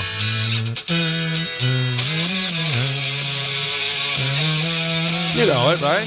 It sounded familiar. I forgot about it. More Than a Feeling. Now, put in Foreplay, Long Time, and you'll know that one, too. By the way, those are 3 in a row. Band. That's 3 in a row. That's More Than a Feeling to start the album, then Peace of Mind, then Foreplay, Long Time. All right, give me this one. That's hard. That one's hard. Totally forgot Well, no, this is just one. That was hard, though. Yeah. Has that been sampled? That beginning. You like that, right? That should be sampled. You like that? That's fire. I didn't know. Get to work. Get to work on this. All right. Yeah, this is Whitish Wednesday on a Tuesday. Yeah, this is pretty good. All right, so it's a very long intro for this song. It's a long intro to get to the music. But the first album is an absolute classic. All right. And the second album, Don't Look Back's got the song Don't Look Back, which is you know the song, and Feeling Satisfied. So there's 3 Wikipedia pages on the second one, and then Amanda was their only hit on the third one. So they probably have about 6 or 7 top 40 hits. All right, that's a ton. I'll give you a ton. Out of 3 albums. I'll give you a ton. I wouldn't go ton. You're not going ton? That's a bunch. 6 or 7? That's a bunch of hits. Sounds like please don't. Come in. No? It's a bunch of hits. It's a bunch of hits. It's a bunch. You said you going bunch? All right, it's a bunch. What I thought about with the Jets. All right, so you're a Jet fan. Can I give you some Giants news? Oh, well, we'll do it at 5. Do it at 5. Oh, we'll do it at 5. It's big. All right. If you're a Jet fan, you don't want to root for the Bills or the Patriots because they're in your division. And obviously, you're in a way about that. I can't imagine you're rooting for Aaron Rodgers. You can't. Ooh. Unless you currently hate the Jets so much that you just want to see them shove it in their face. Now, I don't know how you feel about Denver. No. Right, Can never like Denver. Right, because coach. Ever. Right. So that's 4. Wait, what the Denver thing is? 98. Well, 98, but also. Stan Reeves, what was the. They lost in the playoff? AFC Championship. In the AFC Championship. Well, yeah. And they were winning Vinny? that game. This is Vinny? This is Vinny. Okay. They were winning the game. This is Vinny. That, and then Peyton had the things to say about Hackett. Yeah. Well, all the Jets fans hated that that. I could care about. That means nothing to me. But it's 98. It's All right. Elway terrorizing you, and then it's that game. And in Jacksonville, it's all we should have had Trevor Lawrence. Why don't we be the Rams? No. Who cares? You don't care. No, don't bother me. I mean, honestly, I don't mean any disrespect. Yeah. Who's rooting for Houston? People from Houston. Yeah. Some of them. I'm just saying, but what? Because some of them are Cowboys fans. Let's just be honest. A lot of them are Cowboys fans. Most of them are. But yeah, Houston, they're Houston fans. So who are you hitching your wagon to then? I'm having a hard time picking a team. Chargers? No. There's a part of me that appreciates Sam Darnold. All right, well, that's the NFC. Wants that makes to sense. see. No, the AFC is dead. Yeah, there's nothing in the AFC. Nothing in the God, AFC. no. Buffalo, New England. So, no. so Darnold, I want to be right about. I've been right about New England, but now I don't want to see it Further, come to fruition. right. My God. But no, because of Sam, and it's like that's a cool story, right? And it has no impact. And on me I'd love to whatsoever. see. Let me say this about Sam. I would love, and he's in a tough spot because they got the bye. You'll know what I mean. I'd love to see him get a playoff win. And the bye puts you in a tough spot because if they're the 2 and they're playing the 7, we're having more of a conversation. Instead, they get the bye. They'll get the Rams probably. Team. And now will Sam get a win in the playoffs? I mean, you are home. That is, and especially there is some there. But man, I'll tell you what, the Rams. When you look around at a field like this, you have to favor experience. Don't you? Don't and you think that behooves the Bills? Even though that behooves the Rams. There are a few teams. Even though they're not the number 1 seed, aren't they? Who, the Rams? Yeah. In a lot of ways, yes. Kind of one of Jace. Right? I think so. They've taken off the last couple weeks. Really good. They're a really good team. Now, the thing for me is, are the Bills talented enough to allow the experience? Because they've done this every single year. They have to come in with a certain level of we know we can do this, even though they have the pressure. But guess what? We know we're not staring that Kansas City game in the face in 3 weeks. Fair. But do they have the talent? Because there are just games when it looks like Josh just doesn't have enough people around him. Well, they got to run the ball. I mean, they do have the Cookie Monster, so they have him. True, and you got to be able to stop teams. Rascal Flatts Life is a Highway tour. Sure is. Love it. It's coming to UBS Arena on January 29th and Prudential Center on January 30th, 2026. ESPN New York has your chance to score tickets to the venue of your choice on ESPN New York's app. Just scroll down to contest and submit your entry. Brought to you by Live Nation. Tickets are on sale now at Ticketmaster.com. Got some Giants news next. Don Hahn and Rosenberg, ESPN New York. We all hear the radio ads about the IRS. They tell you to be afraid, to be scared, and they try to frighten you into calling. I'm not here to do that. Tax Relief Advocates is different. TRA is here to tell you that if you owe money to the IRS, whether it's $5,000, $50,000, or $500,000, we have a solution. It doesn't matter if you're sitting in your car, at work, or with your kids. No matter where you are, call now. 800-575-6759. Don't lose hope. TRA can eliminate or reduce what you owe to the IRS. Generous programs are now available that can give you a fresh start. Our passion is taxes and helping individuals fix their IRS problems. We have over 1,000 5-star reviews on Google and an A+ with the Better Business Bureau. You don't need to be afraid of the IRS any longer. End your tax nightmare today by visiting us online at TRA.com or call 800-575-6759. That's 800-575-6759. Tax Relief Advocates. Real solutions for real people. Prizes, flyaways, even cash money. You want it? We've got it. Find a list of all contests and official rules by visiting ESPNNewYorkContests.com. That's ESPNNewYorkContests.com. What if your instincts could pay off? With Robinhood Prediction Markets, you can put your sports IQ to work on the games you know best. It's not you against the house. It's you participating in a live market. Buy or sell your predictions all game long. Trade every play with Robinhood. Visit Robinhood.com/predict. That's Robinhood.com/predict. Futures and cleared swaps trading involves significant risk and is not appropriate for everyone. Event contracts are offered by Robinhood Derivatives LLC, a registered futures commission merchant and swap firm. And now it's time for traffic. Here's Brandy Scott. Thanks, guys. If you're heading inbound at the George, stick with the lower deck if you can. Upper level, we've got some police department activity, 15 to 20 minutes in building. Definitely don't want the West Side Highway heading over to the outbound George. Still have this road work on the ramp to the eastbound Cross Bronx. Late running, you're solid there from the 79th Street Boat Basin. Cross Bronx westbound, stop and go ride from the Bronx River Parkway on through. Outbound Lincoln will run you about 15 to 20. Outbound Hahn, 10 to 15. Looks like we've got a new crash on the belt eastbound in Brooklyn over by Cropsey Avenue. Heavy ride there from the Verrazano. Lots of extra company on the Staten Island Expressway westbound heading over to the West Shore. This report is sponsored by the New York City Department of Transportation. Speeding ruins lives. Drivers, watch out for pedestrians and cyclists and slow your turns to less than 5 miles an hour. I'm Brandy Scott on 880 ESPN New York. If you've been injured on a construction site, then you need a lawyer who knows New York's unique labor laws. At the Parisman Firm, they have decades of experience handling construction accident cases and a proven track record of delivering huge results. Their team has already recovered nearly $1 billion for hardworking New Yorkers. From scaffold accidents to slip and falls and equipment failures, they've got your back. Call the Parisman Firm now at 718-WORKERS. That's right, 718-WORKERS, because your case is their cause. Get the justice you deserve today. The college football playoff isn't over. Not yet. That epic run, that wild dream, not over till the clock hits 0. Till the stadium shakes. Till the wild things are let loose. Till the trophy is lifted and the confetti falls. This is the national championship. When it's over, you'll feel it. This is the wild world of college football. The CFP National Championship, Monday, January 19th at 7:30 p.m. Eastern on ESPN and the ESPN app. Empower. Ellie here is getting the sleeve she's always dreamed of. She worked with Empower and planned for her next move, so she got good at money. Now she can be a little bad. Oh, by the way, you spelled journey wrong. No worries. She can afford the cover-up, too. Ooh, check out my tat. It says, invest well, live a little. Start today at empower.com. 880 ESPN, WHSQ, and WCBS-FM HD2, New York.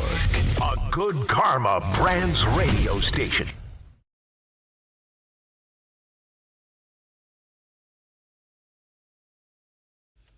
I guess I'm just predisposed to hating all things Boston. I get. But I get you it. are right, though. Yes, they had a bunch. Just in a very short period of time. They were And he's got a huge voice. It's like, you know, he'd love to sing along. You can't sing along. It's too high. It is high. You can't hit that. You can't hit that note. You know, More Than a Feeling is fun to sing at the very beginning, and then it's just like, nope, can't go there. It is a good song, though. It is a good song. We can't fact check this, but Christopher tweeted Boston has sold 75 million albums worldwide. Wouldn't doubt it.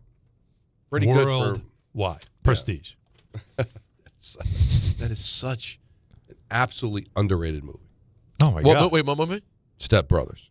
Prestige worldwide. Way Prestige underrated. worldwide. Who underrates it? Because it doesn't get lumped. I think it should be up there. I feel like it's pretty old school. I think it's pretty up you there. You know why? Though, for people to know. It's one of those movies that kind of starts and stays here, and then the ending just is unreal. Yeah, it stays funny.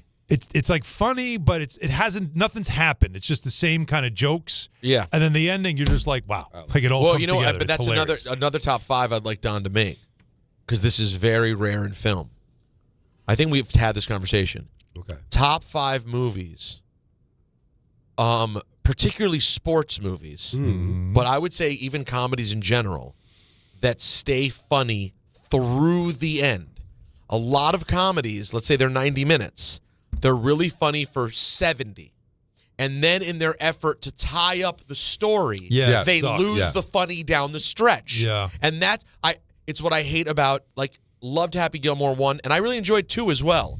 But they both did the same thing of, like, the end, it starts to turn into like a sports movie now. And, like, I'm watching the shots to see if they're going to make, it's like, I get it. Give me comedy all the way till the bitter end.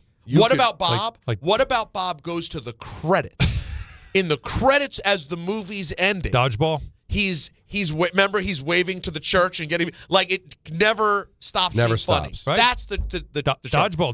I'm not a dodgeball guy. It takes you right to the credits. Literally. But I don't love dodgeball in overall. the credits, he's White Goodman, but he's fat. It's hysterical. I have to revisit. Like I was one of those. I had two movies. I know Don won't agree with this. Okay. Because I know the other one you're very fond of. In that era, there were a few comedies. It was a big comedy era, that moment in time.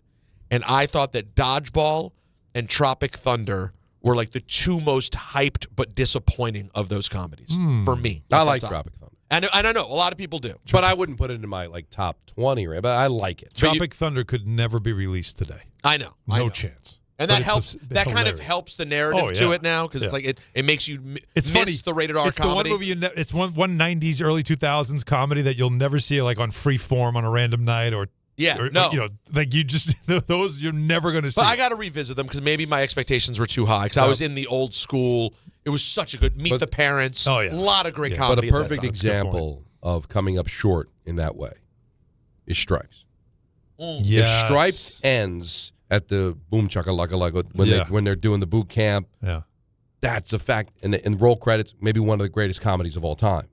But then they go to German, and then it just gets stupid because they want to do something with it after boot camp, and it just you know who does a good job? That's pretty funny, and they still wrap it up and keep it funny. Wayne's World, where they give you the multiple endings, and they're kind of goofing on the fact that it's an end of a movie, right? And we got to tie this thing up now, right? But we don't know which way to go. No, so we're going to mess around. We're just going to mess. And then you get Rob Lowe going like, you didn't really think he'd end up with the girl, did you? Yeah, exactly. That to me is the one I would choose. Right? We'd all choose that one. But Don, that's a great point on Stripes, by the way. Yeah, because I love Stripes. So it's like, all right, let's just turn it off. Done. At that point, nope, don't need to see anymore.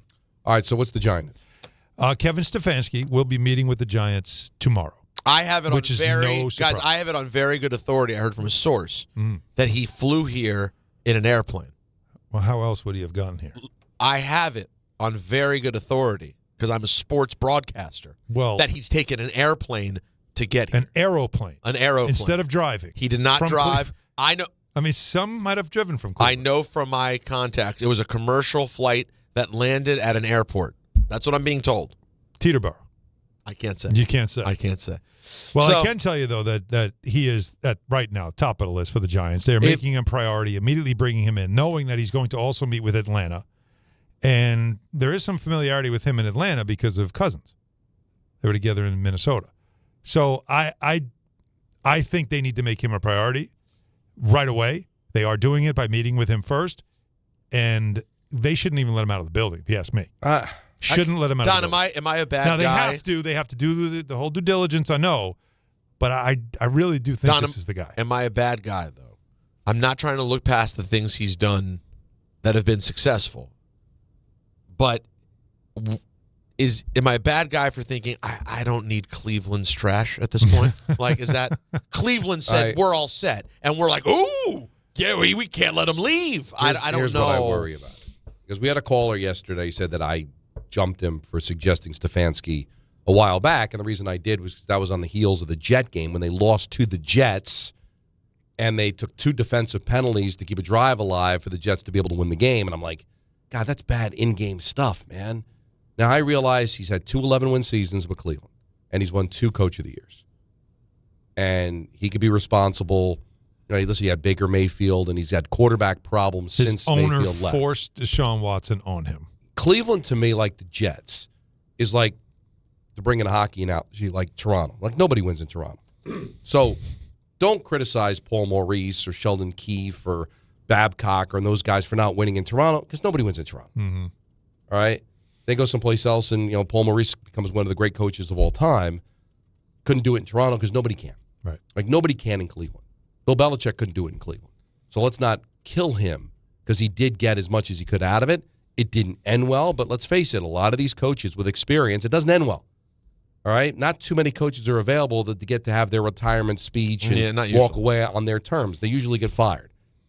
It peters out, sorry, lack of a I don't like that word. And he goes, I'm not in love with it. I'm not to your level of don't let him out of the building.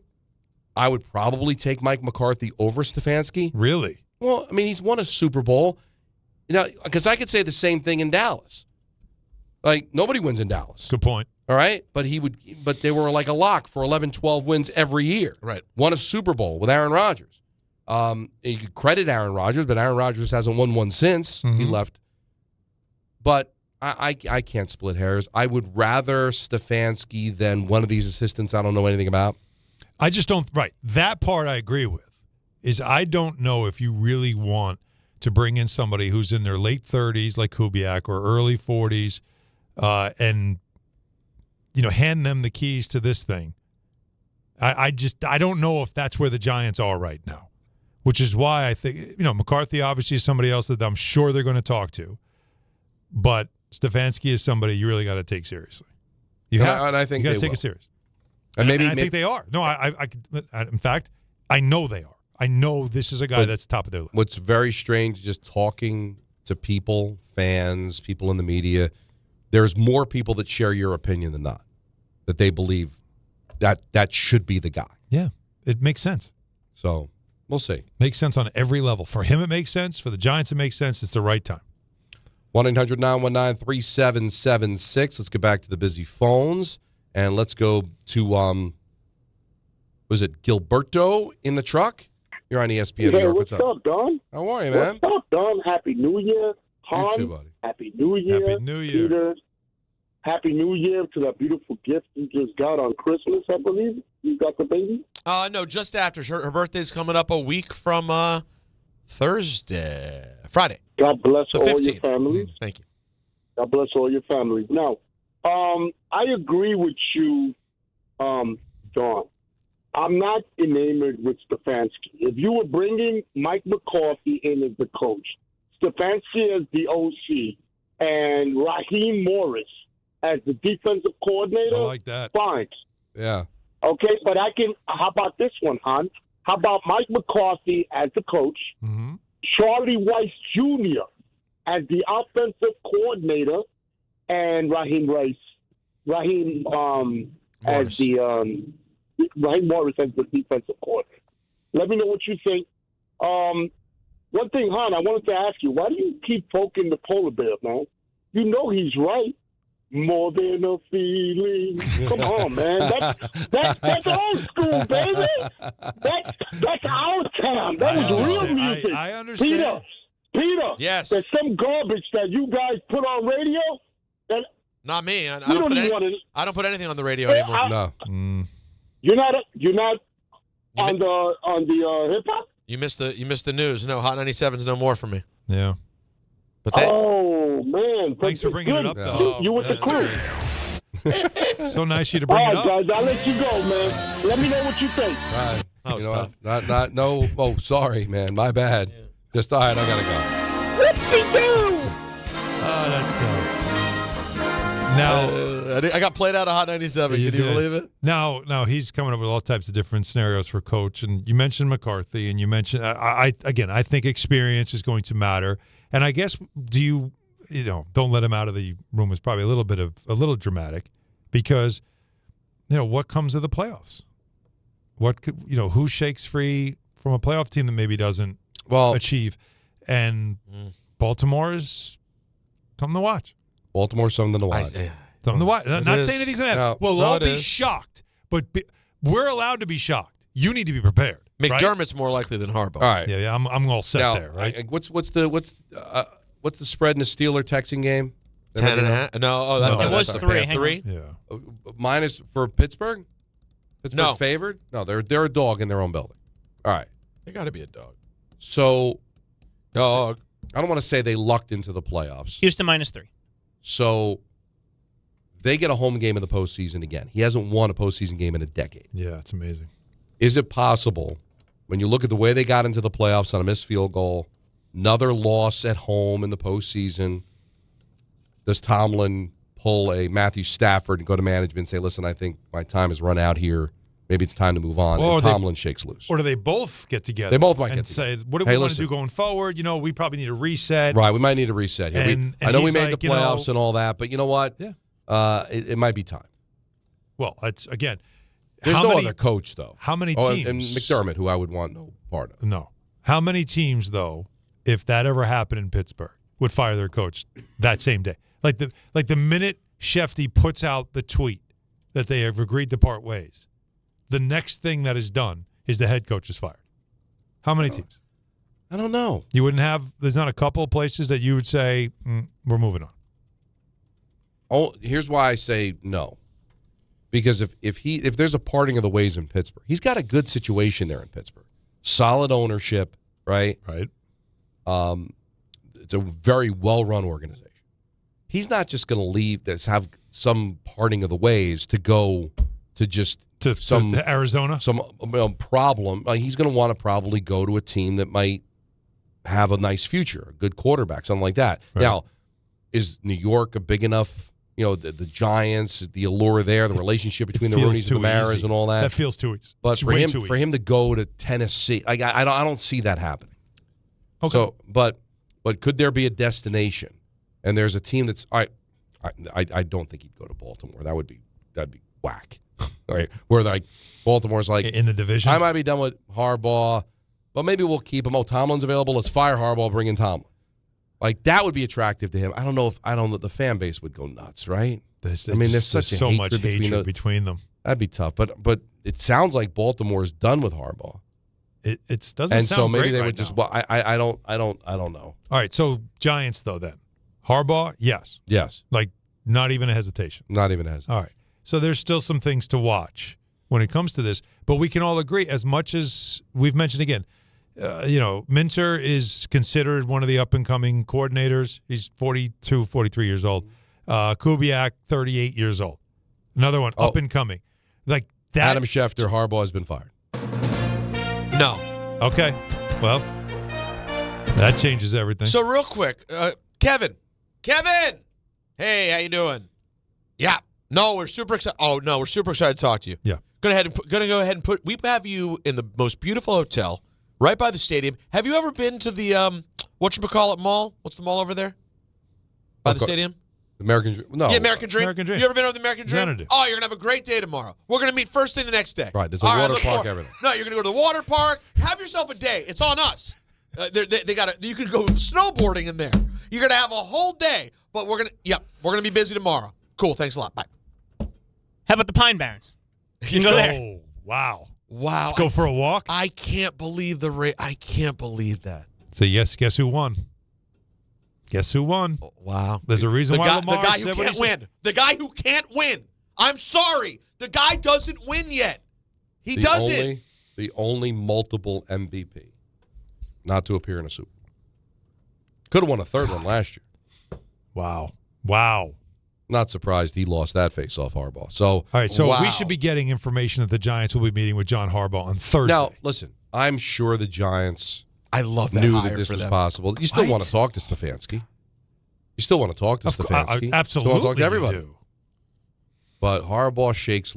Hold on. So real quick. Yeah. I have a question to ask. I'm sorry. I'm texting Jeff. Jeff the nerd. Big Ravens fan. So you're telling me that the guy who's currently the city is questioning and writers who cover this team are questioning his heart and whether or not he even wanted to play in games late in the year. A guy who in the biggest moments the team ever has comes up short. They're going with him. Oh, by the way, he was injured half the season. They're going with him over the guy who just has them as a winning team every year plus a Super Bowl in there.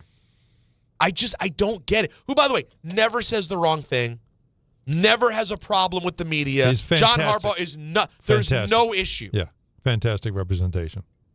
I find because I guess it's easier to replace a head coach than as a quarterback, and it is, and that part I do get, but I just don't like now, the smell do you of think he wants to get right back, or do you think he might take a year? Well, anyone who's had a run this long is a candidate for taking a year. He could go get a TV job, right, do some TV, take a year, and then just kind of pick because he's picking. He's picking wherever he wants. Well, look at the jobs right now. What's the one that a John Harbaugh's like, I gotta get that job? Exactly. Well, hold on. There's 6 jobs open. If you remove. Well, now there's 7. Yeah, but there's 6 for him. If you remove. Oh, by the way, who shook free in the same area today? Cliff Kingsbury? Yeah, Cliff Kingsbury. He'd be fun with Lamar. Oh, my God. That would be offensively, offensively. fun. Wow. Now you need Rex to come back, though, and coach the defense. Well, their defense needs a lot of work no matter what. Awful. Now, they need a linebacker. If you remove, and this is a lot to remove, the filth that has been the Giants' play for the last year, and then, of course, you have to look past the stuff that they're dealing with John Mara, God bless him, at the top. We talked about this yesterday. I forget who said it. It's still the New York Giants. This is still one of the most respected franchises overall in the sport. I know people like Dave Rosenberg are done with them, and I get it. But overall, it's the Giants. They won 2 championships 15 years ago, okay? They're the New York Giants. They are marquee. It is NFC East. He's an East Coast. He's a Northeast guy. He's been in Baltimore. I think the Giants are a fantastic fit for John Harbaugh. If I'm him, that is the team that I think I look at as maybe the most appealing. And you don't feel you're going to be meddled with? You don't feel like you're getting into an ugly situation ownership-wise? Don, am I off? No, he would be the guy that I would want. Yeah, everything. I mean, just take Can we get Dave Rothenberg back on the phone? I need back-to-back Rothenberg. Well, he's only had he was 5-11 in 15, 8-9 in 21, 8-9 this year. So 3 losing seasons. How long has he been there? 19 years. So how many coaches have they had since they become the Baltimore Ravens? Who did they have? Oh, just a couple. Coach was, Billick was the coach. Brian, of course, the great Brian Billick. And is that it? No, the first coach. He was. This with is an great M. trivia. This is great. He trivia. came over. Long name, right? Does he have sort of an interesting name? Yeah. It was, not Mariucci, but it was something Marchibroda? Ted Marchibroda. I think he was there. He might have been their first head coach. I got to check and see. But wait, does that remember Bill never didn't go with them. So does that mean it's Marchibroda, Billick, and Harbaugh? That's it? That's all they've had since they were. Well, because you know who the real star of that team is. The all-time star of that team is Ozzie Newsome. Of course. So he built that entire thing. And he still has a presence there. So very much so. But that's a solid, stable Ted ownership. Marchibroda, yep. That's it, the 3 of them. First 3 years. So how were they the first 3 years? 4-12, 6-9-1, 6-10. Not great. And then they got Ray Lewis. No longer with us. Then they got Ray Lewis. And then everything fell into. But then they got so many things. We lost. Oh no! When did we lose Ted? We lost somebody in 2016. Oh, Marchibroda. Oh, that's okay. Well, it's unfortunate, but it's been 10 years. I'm okay at this point. So Don, John Harbaugh is available. Wow, Don. And they said I was crazy. You're a Giants fan now. You've got to be in that. Get me this guy now. Are you or are you not? Are you me, for all the reasons that you would want a Tomlin, why wouldn't you want Harbaugh? He's won a Super Bowl. Why did I want McCarthy? Because he's won a Super Bowl. Well, Harbaugh won a Super Bowl. He's a chip shot field goal away from taking a team that lost their quarterback for half the season and a guy that didn't want to be there, to win a division. Yeah, I think he has to be number 1. He is definitely a leader type. Remember, this was a special teams coach. This is not a guy that's a defense or offense coach, right? This has never been a specialty. Well, he was a running backs coach, he's a tight end coach in college. What I mean, though. No, but the fact is, he's not he's not this is my specialty. Right. You know what he is? He's the CEO. He's a guy that just knows how to be in charge of an organization, and he also knows how to delegate. Yes. He's had offensive coordinators, defensive coordinators. He had several different offensive coordinators. He's had several different defensive coordinators. In fact, some of his defensive coordinators have been really high-strung, aggressive type coordinators, and he's let them be. Yes. He's you want to you want to get attention. He doesn't care. He understands. That's a guy. We've talked about this with the Giants, how badly they need leadership, right? How badly they need somebody to be a voice and a face and all that stuff. It's kind of what he'd be. He'd be on the level of a Tomlin in that way, that he just knows what to do, and he gets you right. Would he want the job? Does he want the job? Does he want to go and take a year off, go do TV? Because I think he'd be very good on television. Well, what do you think? 1-800-919-3776. ESPN New York Survivor is officially wrapped up with 3,100 entries complete this NFL season for a $5,000 grand prize, and 9 survivors made it to the end with correct picks every week. At ESPN New York, Chris Canty outlasted all 13 other hosts. Really? Finally getting knocked out in week 14. Big thanks to everyone who participated and to splashsports.com for powering the contest all season. Your calls. Do you want Harbaugh or not? Come on, man. As Peter would say. 1-800-919-3776. We'll have Ian coming up at 6. Don on Rosenberg till 6:40. Then it's St. John's basketball on ESPN New York. You still thinking job change in the new year? Yeah, I need something that's in high demand and more stable in this economy. IT? Yeah, cybersecurity, maybe even AI. That's what I did. Really? How? Went to My Computer Career. You don't need any prior experience, and you could start your new career in a matter of months. A lot of IT pros go to school there, too, to level up. Sweet. Are classes online or on campus? Both. Wow, I'll check it out. Thanks. Make this your year. Take the free career evaluation now at mycomputercareer.edu, an elite CompTIA certification partner. Financial aid is available to those who qualify, including VA benefits. Progressive knows there's so many great things about being a sports fan. Like scoring the company box seats. How great is that? Trick plays that actually work. Prevent defense when your team is winning by a lot. And even more preventative prevent defense as they're hanging on by a thread. And of course, saving money when you bundle your home and auto with Progressive. That's pretty great. Just like trick plays that actually work. Yeah, but how often does that happen? Complaining about sports. Not so great. Progressive Casualty Insurance Company, affiliates, and other insurers. Not available in all states or situations. The wildcard round is here, and FanDuel is turning on playoff mode. All customers get a profit boost pack every NFL playoff game day. Each game day, during the wildcard round, you'll find a pack loaded with multiple profit boosts waiting for you in the app. Pick the matchups you believe in, take a shot on an upset, or build a parlay that fits the moment, then apply your profit boosts and go after even bigger payouts while the playoffs get rolling. So visit FanDuel, an official sportsbook partner of the NFL. Grab your profit boost pack every NFL playoff game day. Each game day, during the wildcard round, you'll find a pack loaded with multiple profit boosts waiting for you in the app. Must be 21 and older and physically present in New York. Often required. Bonus issued as non-withdrawable profit boost tokens. Restrictions do apply, including any token expiration and max wager amount. See terms at sportsbook.fanduel.com. For help with a gambling problem, call 1-877-8-HOPE-NY or text HOPE-NY at 467369.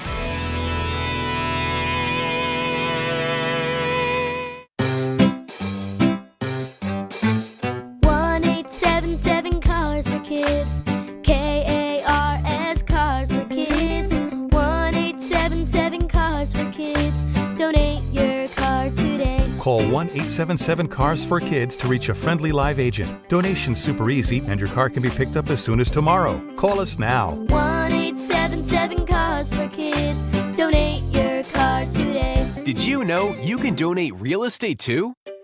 Finding great candidates to hire can be like, well, trying to find a needle in a haystack. Sure, you can post your job to some job board, but then all you can do is hope the right person comes along, which is why you should try ZipRecruiter for free at ZipRecruiter.com/ESPN.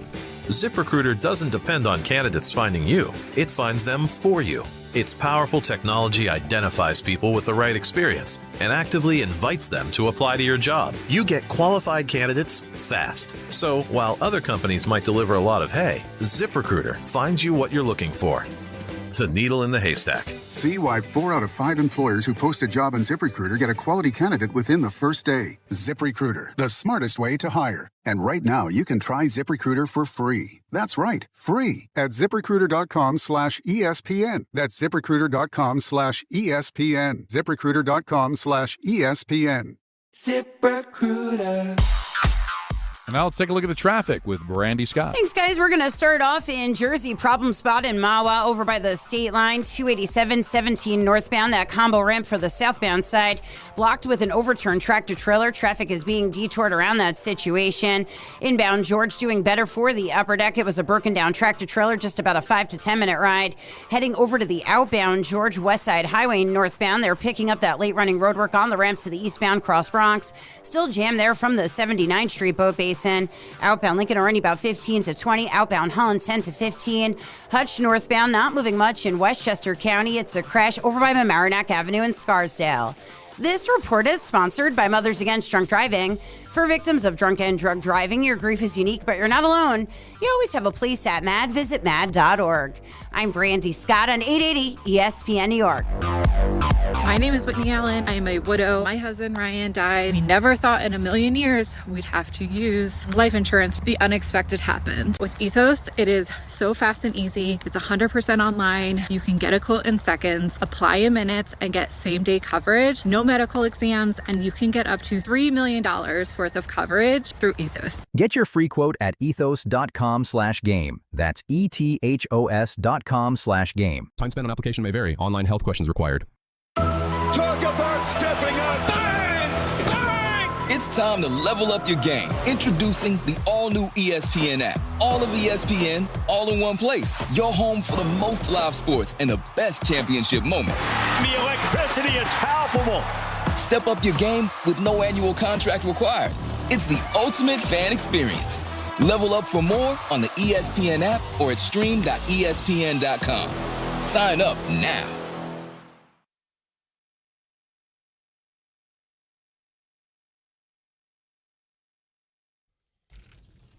All right, kids. Game time is brought to you by Tullamore Dew Irish Whiskey, because when it's game time, it's Tully time. Speak it. Well, there you go. You're welcome. 1-26. St. John's hits the road to take on Butler with coverage immediately following us in 880 at 640. And the Devils will be out on the island to take on the Islanders at 7:30. That's an ESPN Plus vehicle. Thanks for saying on the island. Oh, that's appreciate what you got to do. I appreciate You're it. in Staten Island on Long Island. Right. Tullamore Dew, the original triple distilled, triple blended, and triple cast matured Irish whiskey. Be sure to grab a Tullamore Dew or try the new Tullamore Dew Honey during today's action. Glasses up, enjoying Tullamore Dew responsibly. I love Long Island.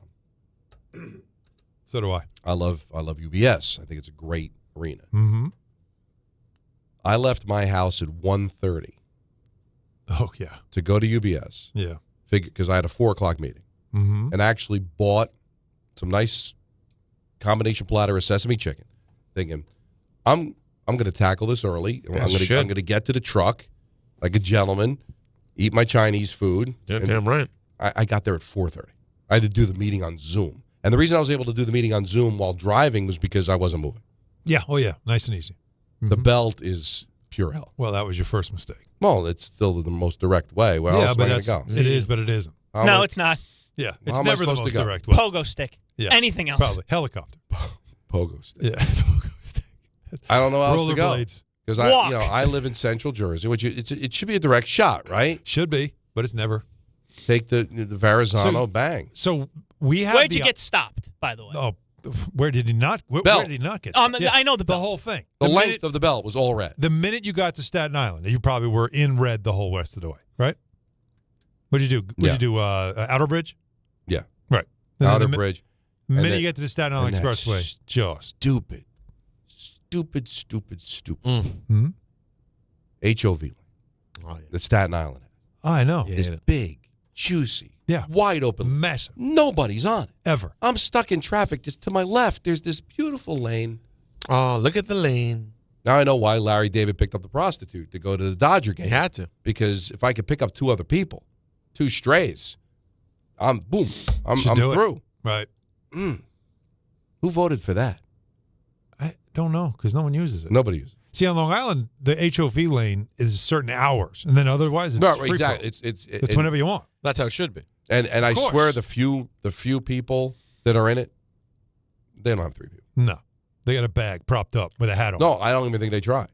But really? I don't feel like I'm going to be that guy. Tell you what, if you ever get pulled over in the HOV lane because you're one person, like that's got to be. You know what? I've never actually heard that happen. It's a good point. Like even the cops, I'm not doing that. But what if I pulled a Wayne from Wayne's World, and I get pulled over in the HOV lane, Peter? Yeah. And I just I'm sorry, I never learned to read. Would they let you off, or they just you got to try? No. So it's funny. I had never. Well, if you didn't learn to read, how'd you get your driver's license? The other night, I'm going Captain on Christmas all day. On Christmas, you're leaning in. No, he's going all the way. Was it Christmas Eve or Christmas night? Oh no, New Year's Eve. Okay. On New Year's Eve, I went and had a delicious. Me, Natalie, and my dear friend Chauncey went and had a delicious dinner at Strip House in Midtown. And we're driving down 5th Avenue. It's on 44th. I get to 42nd Street, and it says no turns, and there's cops everywhere. Painful. And I go, well, I got to do it. I got to wrap back around. I'm going to do it. I make the illegal left turn. Yeah. The second I make the illegal left turn, I look in front of me and I see the next avenue is all blocked off by police. So I can't. I made the illegal left turn to drive right into more police. So I naturally make another illegal U-turn now. Sure. And now I make the illegal U-turn to where there's police stopping you going forward, and it says no left turns. So I've twisted myself into complete illegalness where all I can do is continue to do illegal things to try to get out. The European vacation when there's Look, Big Ben, kids, but they just Big Ben Parliament. They can't get off the circle. And you know what happened?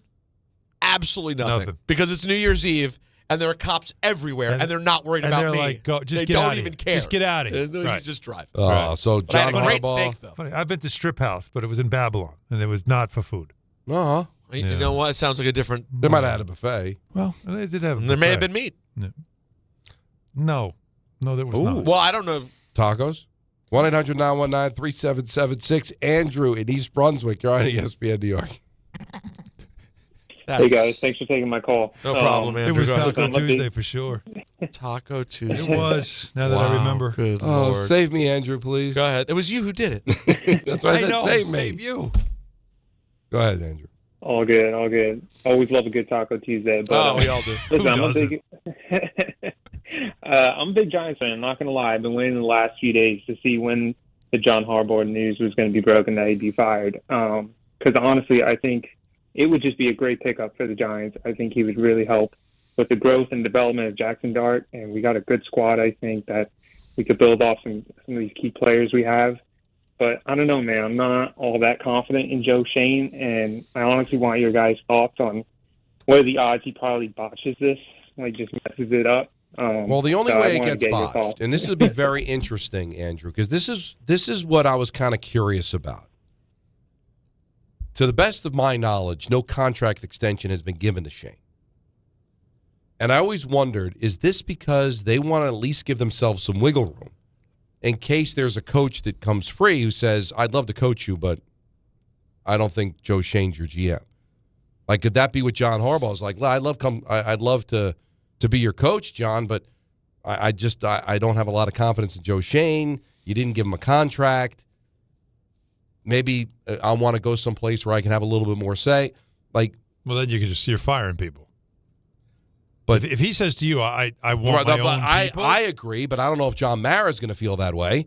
But I'm wondering, they never gave Shane an extension. And that's probably why. And that's what I'm hoping for from a John Harbaugh standpoint, just in case. I don't want to be landlocked because I've got Joe under contract. Which is why, if you're Joe Shane, what you're doing is, when you're meeting with Stefanski tomorrow, when you're meeting with John Harbaugh eventually at some point, because they've already talked about this. Like, this is already, come on. They had to have known. Everybody kind of has a feeling this could happen. What if he becomes available? Let's talk about it, right? So they already have a plan.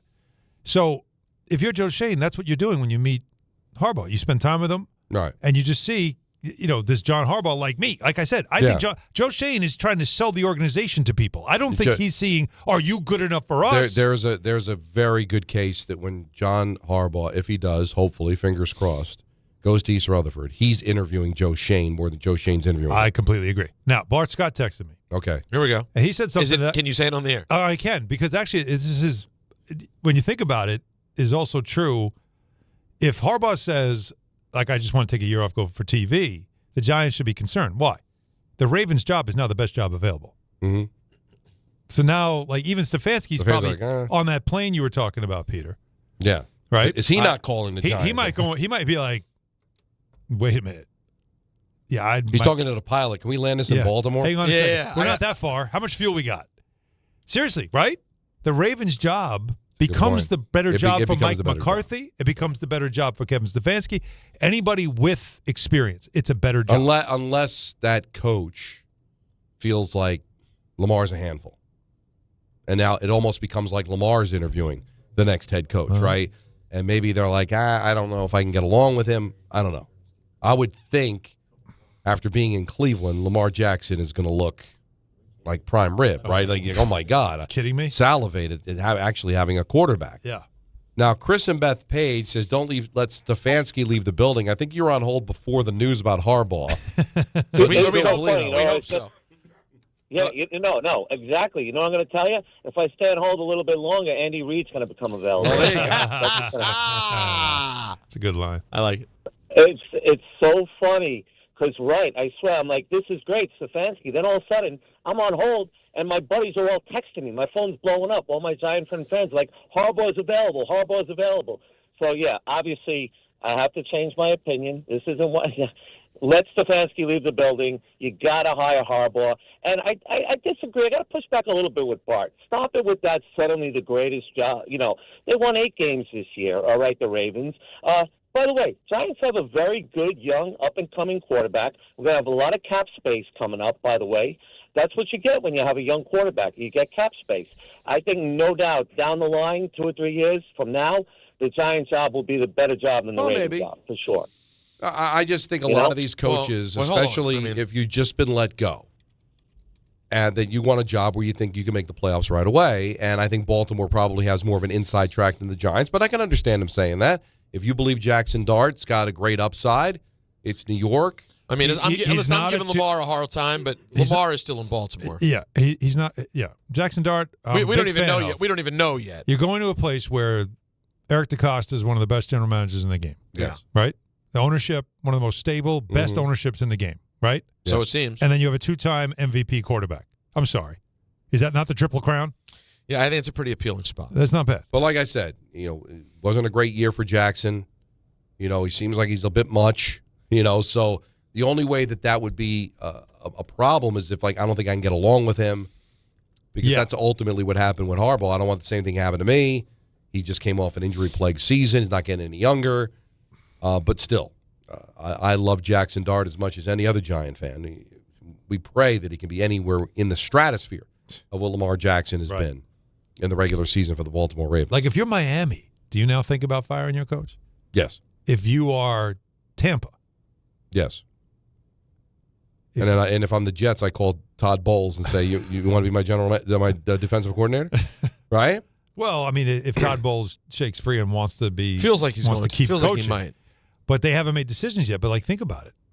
That's what when somebody like Harbaugh becomes available, I do think you start seeing teams again. Tomlin will be the same kind of reaction. If Tomlin becomes available, there'll be franchises that feel like we got to get that guy that's going to do what he did in Baltimore. Although you could argue that what Harbaugh did in Baltimore was kind of already in place, right? Billick did such a great job there, and then so Harbaugh took it from there. Now it didn't collapse under him, so you give him credit. And they got a quarterback, but the standard was already there. It's same as Tomlin, right? When he gets it from Cowher, isn't it the same thing? Yeah, it's like the standard was already there, and it didn't crumble when you took over. Like when Tom Coughlin left, the standard was there. The problem is, everybody they hired after that, it just crumbled. It was messed it up. Right. But, very interesting stuff. More of your calls coming up at 1-800-919-3776. ENN at 6. St. John's basketball at 6:40 on ESPN New York. St. John's looks to get back on track in Big East play on the road against Butler. Coverage begins today at 6:40 on 880 ESPN and the ESPN New York app. Hey, New York and New Jersey, Boost Mobile has an unlimited talk, text, and data plan that's only $25 a month forever, meaning you'll only ever pay $25 a month for the rest of your life. Who wouldn't want unlimited wireless when it only costs $25 a month forever? If you don't, you must be one of those people who enjoy overpaying for their phone plan. $25 a month forever is truly as good as it gets, so go online and switch now at boostmobile.com. After 30 gigabytes, customers may experience slower speeds. Customers will pay $25 a month as long as they remain active on the Boost Mobile Unlimited plan. This is DiPietro and Rothenberg. Let's go to Dan in Jersey. Spent the last week in Italy. I don't know if you guys have ever been to Italy before, but it is fantastic. I went to Florence, got a nice beefsteak alla Florentina. Best steak I've ever had in my life. Nobody cares that you were in Italy. Got a steak at Florentina. Oh, no. Keep with the Giants. I'll start talking to the Giants. No. We got nothing but time, Dan. Tell us about the great steak Florentina when you were in Italy. This is DiPietro and Rothenberg. Quite frankly, I don't like the way you're treating me. I don't like you right now, quite frankly. Morning Start with DiPietro and Rothenberg. Weekdays from 6 to 10 on ESPN New York and streaming live on YouTube.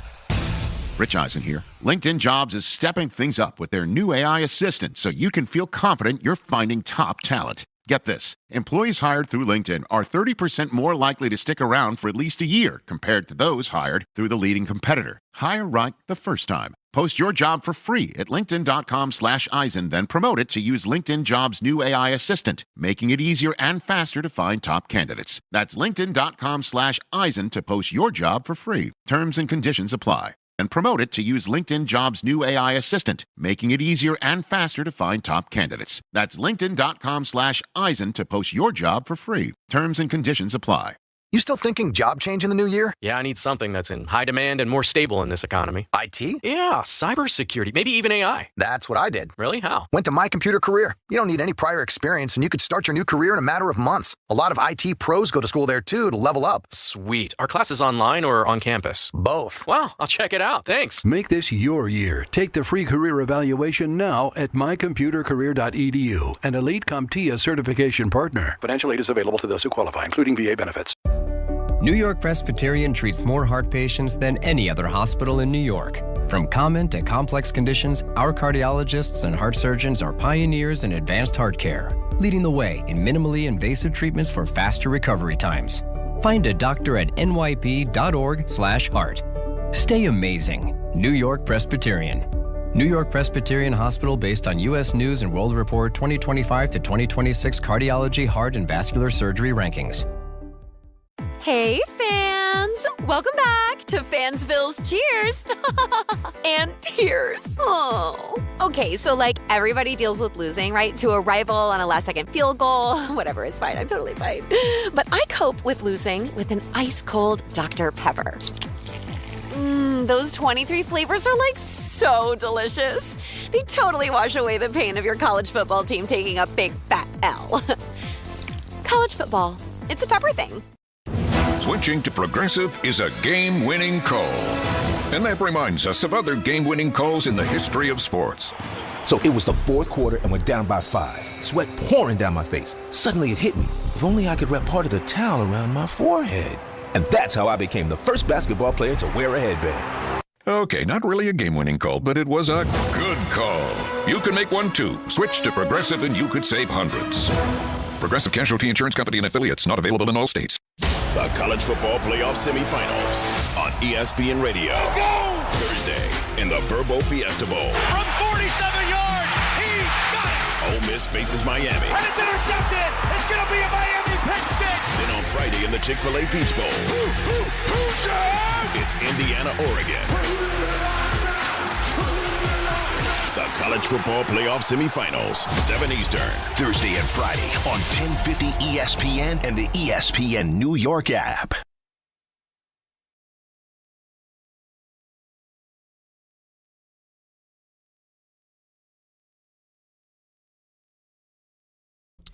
All right, let's squeeze in the calls that we can before we go to ENN at 6.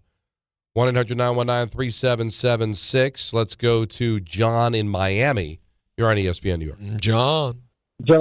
Gentlemen, good afternoon. So I think you guys kind of stole my thunder a little bit, but I think that this Harbaugh hire, if we can make it, is an absolute grand slam home run. I think the number one quality that he brings is he's a leader of men. And I think when you look at the unfortunate lack of discipline that we have on all three phases, right, offense, defense, and special teams, I think that's the number one quality that Harbaugh could bring. I think the other thing is if he comes into the building, you can't let him leave the building. You've got to sign him when he comes in. The only concern that I have, and I don't know how this is going to work, looking at this going forward, is that I think Harbaugh is going to want more personnel say. Granted, Shane only has 1 year left on the contract, so obviously he's in a lame duck, for lack of a better phrase. But I think if he wants more personnel say, I think you do what you got to do to get him signed. But I think that's a grand slam home run. The consolation prize, obviously, Kevin Stefanski, will go there if we have to. But I think Harbaugh's the guy, and we got to make it happen sooner rather than later. John, I think it's very well said. It seems to be a no-brainer. You have a lame duck general manager that was not given a contract extension, we assume, for this particular scenario. And Joe Shane's an analytic guy, scouting guy, who, John Harbaugh might be like, listen, I want to buy the groceries, but I like the cut of your jib. I like the way you do things. You can stick around and you'll be the general manager, but I'm going to have a major say. All that's got to get worked out. Now, the question becomes, guys, is there a more attractive job for John Harbaugh? We'll go through them. Arizona. No. Potentially. Cleveland. No. We're going through them. Well, I mean, it's a really talented defense. But no quarterback. The right quarterback now. situation there is a disaster. Yeah, but how could you go somewhere with no quarterback? Right. What else is officially open? And in division, by the way. Well, I guess Tennessee. So right? Tennessee. Quarterback. Raiders. Tom Brady. Which Raiders. Don't have a quarterback. But they have the number one pick. They have the number one pick. Number one. So if he likes a pick, if he loves Mendoza or he loves someone at the top of the draft, that could be appealing, right? Like Vegas is an appealing market to be the guy who goes out there and makes that thing. But it's also the Raiders. Like, it's the Jets. Yeah, it's a wackadoo owner. You never get. Well, you do have Tom Brady, though. Yeah, that doesn't. How's it going so far? Yeah, apparently the stories today is a lot of dysfunction there. Like, I don't know if that's a good thing or a bad thing, or how it's going to be perceived by Harbaugh. All right, who else are we forgetting? Obviously, Baltimore, no, because he was there. Right. I had it written down yesterday. Yeah, so Cleveland. There was a couple of I said Arizona. That was one yesterday. Right. That was one yesterday. Yeah. Raiders were yesterday, right? Yeah. Cleveland was yesterday. Mentioned Cleveland. And then the two Tennessee. Giants, Tennessee, right? Baltimore's one, so we're missing one more. Mm-hmm. Let me just pick up the. Who's? Oh, Atlanta. That's Atlanta. right. Atlanta. Again, the quarterback situation Great is in owner. flux. Penix has got bad knees, but it's a very, very winnable division. With all their issues, they finished tied for first. Now, Atlanta cleaned house, but they have a really good owner. It's a great it's a great division to be in. They do have a good roster. There's a lot of talent there. Like, Stefanski's one that you could see going there as well. He could consider that. He does have some history with Cousins. I just feel, and this is made up, but in my mind, if you're John Harbaugh, I feel like you're only thinking about going to a big-time franchise. You want brand name? Brand name. I can bring them a championship. I can cement my legacy. Go to the NFC? I know we're biased, but I think it's the best fit for him. It's just, I can picture it. Now, I'll say this on the flip side. I wrote my friend Jeff, as I mentioned earlier. Geoff, as you will. Uh-huh. I know G, right? It's a G. Is he Canadian? No. That makes it weird. Doesn't but he don't is see from, many of those. But he is from Baltimore, so you never know. Right. You know? And I said I'm surprised by Harbaugh, and he said he's not surprised. And he said we've regressed the last 3 years. We missed the playoffs. Lamar's not playing well. Blew a lot of leads. It sounds like Ravens fans maybe a little closer to ready than we might imagine. Oh, it's true. I'm just saying, hey, listen, good luck finding the next one. And this is one of those situations where, you see a football coach that's not able to get it done in one place after a long time, and just new scenery can be everything. He is the perfect fit here. He's exactly what they need because they lack that face standard, like everything that they need. No clown show press conference. Right. Everything will be business. He's the giant way that we say they've completely lost sight of. John Harbaugh is the giant way. He can be that, the buttoned up leader of this organization. You know what you're getting. There may be flaws. There may be things you worry about a little bit. But you look at the last few hires, McAdoo, Shermer, Judge, Dable. There was so much unknown. Now you know. Let's go to Ron Edgewater. You're on ESPN New York. Hey, what's going on, guys? Happy 1 year anniversary. Oh, thank you. J6, best holiday ever. Oh, special. I feel like everyone gets on, and, rightfully so. Sometimes glazes Peter and Don, but Alan, I want to glaze you, man. You're the best. Okay. Oh. Thank you. I need that today because today is a milestone that I wasn't sure I was going to reach. So thank you so sound much. a little low on confidence today. So what? I'm here for you. Thank you. We're glazing Allen all 2026. Well, today's good. So today's good, not all 26. Today's good. All right, so for the Giants, what I was going to say, too, it kind of got stolen by other callers, too, but, what if John Harbaugh just hates Joe Shane's face? Like, he's like, no, I'm not coming and working under you, but I guess with 1 year left, that's not too bad. But what I was going to say, so I kind of pivoted here, what if, say, the Bills have a disappointing weekend, lose to Jacksonville, and they fire McDermott? That can definitely happen. Or Eagles lay an egg against San Francisco. No. And they're like, not happening. No, don't see it. Definitely don't see that. They're not letting him out. No. I mean, I find that latter hard to believe, although I wouldn't completely rule it out. But you're saying that all of a sudden the Buffalo job opens up and Harbaugh's like, I'm going to go to Buffalo. Come on, that's a new stadium, the whole vibe there. No. That's why you wait this out if you're Harbaugh, just to see, because that would be a more attractive job. Now, Ian O'Connor tweeted out, John Harbaugh has a high regard for the Giants' job and for Jackson Dart. Of the 6 head coaching openings, I believe he might have the Giants at number 1 or damn close to it. As I wrote yesterday, I believe he hurdles Kevin Stefanski as leader in the clubhouse. I would trust Ian. Yeah. Very, very well connected with that organization. Yeah. So this seems like a no-brainer. I think the only thing that could hold it up, 2 things. 1, Harbaugh doesn't want to coach 19 straight years. Hey, I just want to take a year. Right. See what the landscape is next season. Or if the Buffalo job were to open up or the Eagles job open up and he's like, yeah, you know what? I'd rather go someplace where I got a chance to win right away. If you're representing him, all right, take yourself now, but be an agent. Aren't you kind of like, you're not rushing this process? Let's let the playoffs play out. Like, you want to see how the playoffs play out, what options become available, and the teams that really want you will wait. Well, the agent is going to lean towards what's the more fiscal responsibility. The biggest contract. Right. So like if the Giants offer him a ton of money, that his agent's going to like, no, go to the Giants. But Harbaugh might be like, I want to wait and see what happens in the playoffs. The smart thing to do is take the best, because first of all, you were there for 19 years, and then they fired you as if it's your fault. You're taking the best job. Right. Right? Because wherever he goes, he's going to get paid. He's going to get a lot of money. He's going to get paid. So you're going for the best job for you. So that you realize, so the most important thing is you come out of this winning, so that it's like Baltimore. Yeah, he left. That's not on him. And Pagula makes a lot of money, so it's not. I know it's a small market in Buffalo compared to New York, but you have Josh Allen. Like again, like you have to understand that stuff's important. So I like that Ian O'Connor said what he said, which it does make sense. Holds the Giant job in high regard. Of course he does. Jackson Dart, though, he's a fan of his. That's a good sign, too. Well, it is, but he's not going to be more of a fan of Jackson Dart than Josh Allen. Wouldn't it be something if he brought Wink back? Why not? To run the defense. Wink only had a problem with Dable. Wink loved Jersey. But can you imagine, though, if they just like, let's fix the problem? Well, hey, listen, he'll be available, I would think. All right. You ready, Peter? It's time. It's time for ENN. It's coming up next. Special, extended. On Don, Hahn, and Rosenberg, ESPN New York.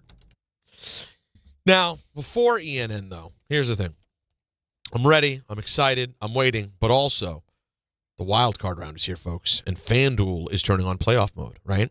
All customers get a profit boost pack every NFL playoff game day, all right? Each game day during the wild card round, you'll find a pack loaded with multiple profit boosts waiting for you in the app. Pick the matchups you believe in. Now, I'm feeling the Bears this weekend. I'm not going to lie to you. I'm sorry, Ballard. I am feeling the Bears. All right, but you could take your shot on an upset, all right, or build a parlay that fits the moment. Then apply your profit boost and go after even bigger payouts while the playoffs get rolling. So visit FanDuel, an official sports betting partner of the NFL, and grab your profit boost pack every NFL game day. 21 and over, physically present in New York, opt-in required.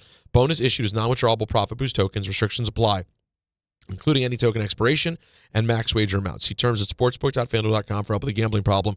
Call 877-8-HOPE-NY or text HOPE-NY at 467-369. The PGA Tour's best players, but in the arena, they're prime time. And Season 2 of TGL presented by SoFi is back with lights, cameras, action. We're talking big moments, big personalities, big names in the stands, all on the big screen. Big-time matchups with shot clocks, hammer drops, timeouts, overtime, and playoffs. It's city versus city, squad versus squad. The sport just hits different under the lights. It's TGL presented by SoFi. Keep up. It's golf. Tune into every match. Only on ESPN. A SoFi personal loan is here to help you achieve something once thought impossible: overcoming high-interest credit card debt. Walk the tightrope of your finances with one low, fixed-rate monthly payment, no fees required, and as soon as the same-day funding. That's right. Pull off your own debt-defying stunt with a SoFi personal loan. Visit SoFi.com/trick to learn more. Loans originated by SoFi Bank, N.A., member FDIC. Terms and conditions apply. NMLS 696891. 1-877 Cars for Kids. KARS Cars for Kids. 1-877 Cars for Kids. Donate your car today. Call 1-877-CARS-FOR-KIDS to reach a friendly live agent. Donation's super easy, and your car can be picked up as soon as tomorrow. Call us now, 1-877-CARS-FOR-KIDS. Donate your car today. Did you know you can donate real estate too? Now let's take a look at the traffic with Brandy Scott. Thanks a million, guys. I hope you have a fantastic rest of the night. We've got the Islanders hosting the Devils over at the UBS Arena. Some solid pockets of slowdowns on the Cross Island southbound, heading over to Hempstead Turnpike from the Bayside Marina in Queens. Bumper to bumper at the Whitestone Bridge getting into the Bronx. It's a crash right after the span. Solid slowdowns go back onto the Whitestone Expressway from City Field. Heavy ride on the Deegan northbound, heading over to the outbound George. Broken down SUV in the left lane by Fordham Road. Add that to the volume. You're packed there from the Triborough and the Bruckner. Inbound George, just about 5 to 10 for the upper deck. Outbound Lincoln Arena, 15 to 20. Outbound Helena, about a 5 to 10 minute ride. Still have this crash on the Hutch northbound in Westchester County. Jammed heading over to Mamaroneck Avenue in Scarsdale.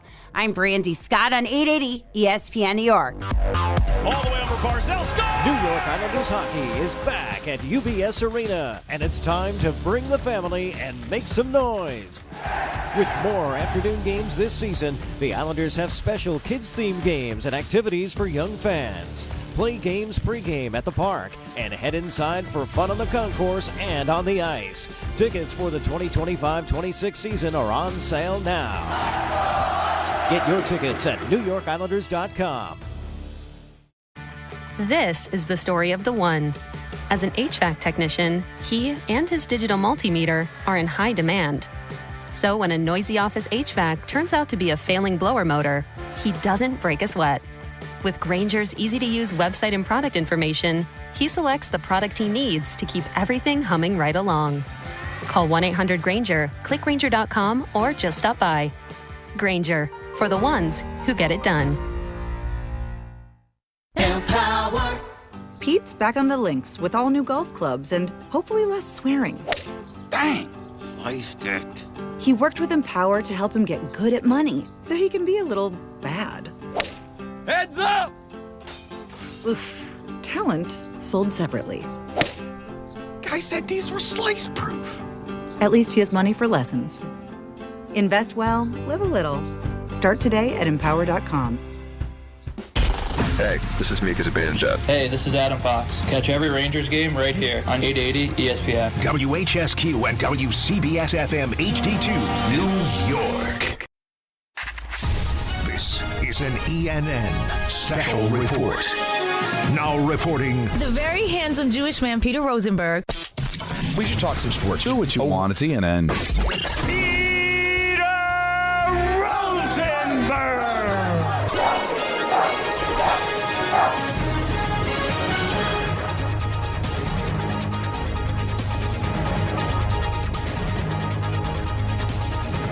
You bet your ace. Hi, everyone. Welcome to ENN. Hello. Ray Rowe. Click! Why won't you click? You ever watch YouTube? Went through it again. We took the kids to Pennsylvania for the holiday light show. Mm-hmm. So we had to change the car seats around to fit Declan. Oh, boy. That'll be the death of me.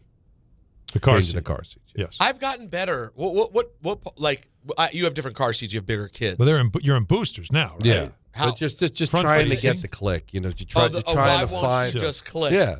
I've gotten pretty good at the click. I had to do it. I've had to do it a bunch because I borrowed. I know I'm way better at it than I was, but it's still like. Now, you guys have more modern versions of the car seat now. You had to see back in like 2002. 2001. Did you in 2002? Do they still have those two little metal bars that you could click into? Metal bars in the seat, in the actual car, in the car. Oh yeah, the base, and then you can click it in. But there's two little tiny No. In the car. Yeah. Oh, when you dig in the seat. Not at all. The newer cars started putting those little metal bars in there. and they're built in, and you click into. And you got to really get. But even that's a challenge. You got to jam it. Those were the newer cars. But back in the days, if you had like an older car, I was just an honest sports writer at the time. Like that, especially in the summer, Don, in the humid summer, and you realize that you took the car seat out for whatever reason, you had to go to Home Depot, whatever, and now I got to put the damn thing back in. Oh, forget it. And it's just baking in the car, and then the metal belt buckle catches your leg. Oh God! And now you burned. Oh, it's just so my son learned every curse word possible because of that time. My good people, my good friends at MB White Plains. I'm a big fan of the Pepe Auto Group. Of course. My guy Jimmy at Mercedes-Benz White Plains. Who isn't? Let me borrow. I had to get some stuff done to my car, and he gave me the bigger one, the GLS. I have the C Series, which is, I got to be honest, it's a beautiful car, runs great. I've had no issues with it. Flex. No. Flex, I should have gotten a bigger car. Oh. And I was being that guy, and I wanted to save a little money, and I wanted to I don't want to have to pay for the more expensive garage and all that stuff. And I had the smaller one, and I just drove the bigger one.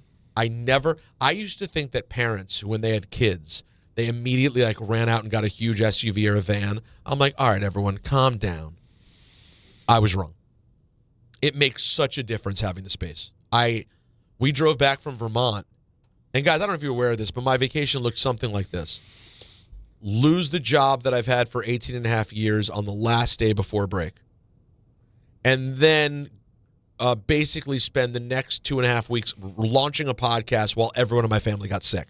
That was basically what my quote. Sounds fun. It was a great few weeks. But we did take a little trip to Vermont. And on the way back, I got sick.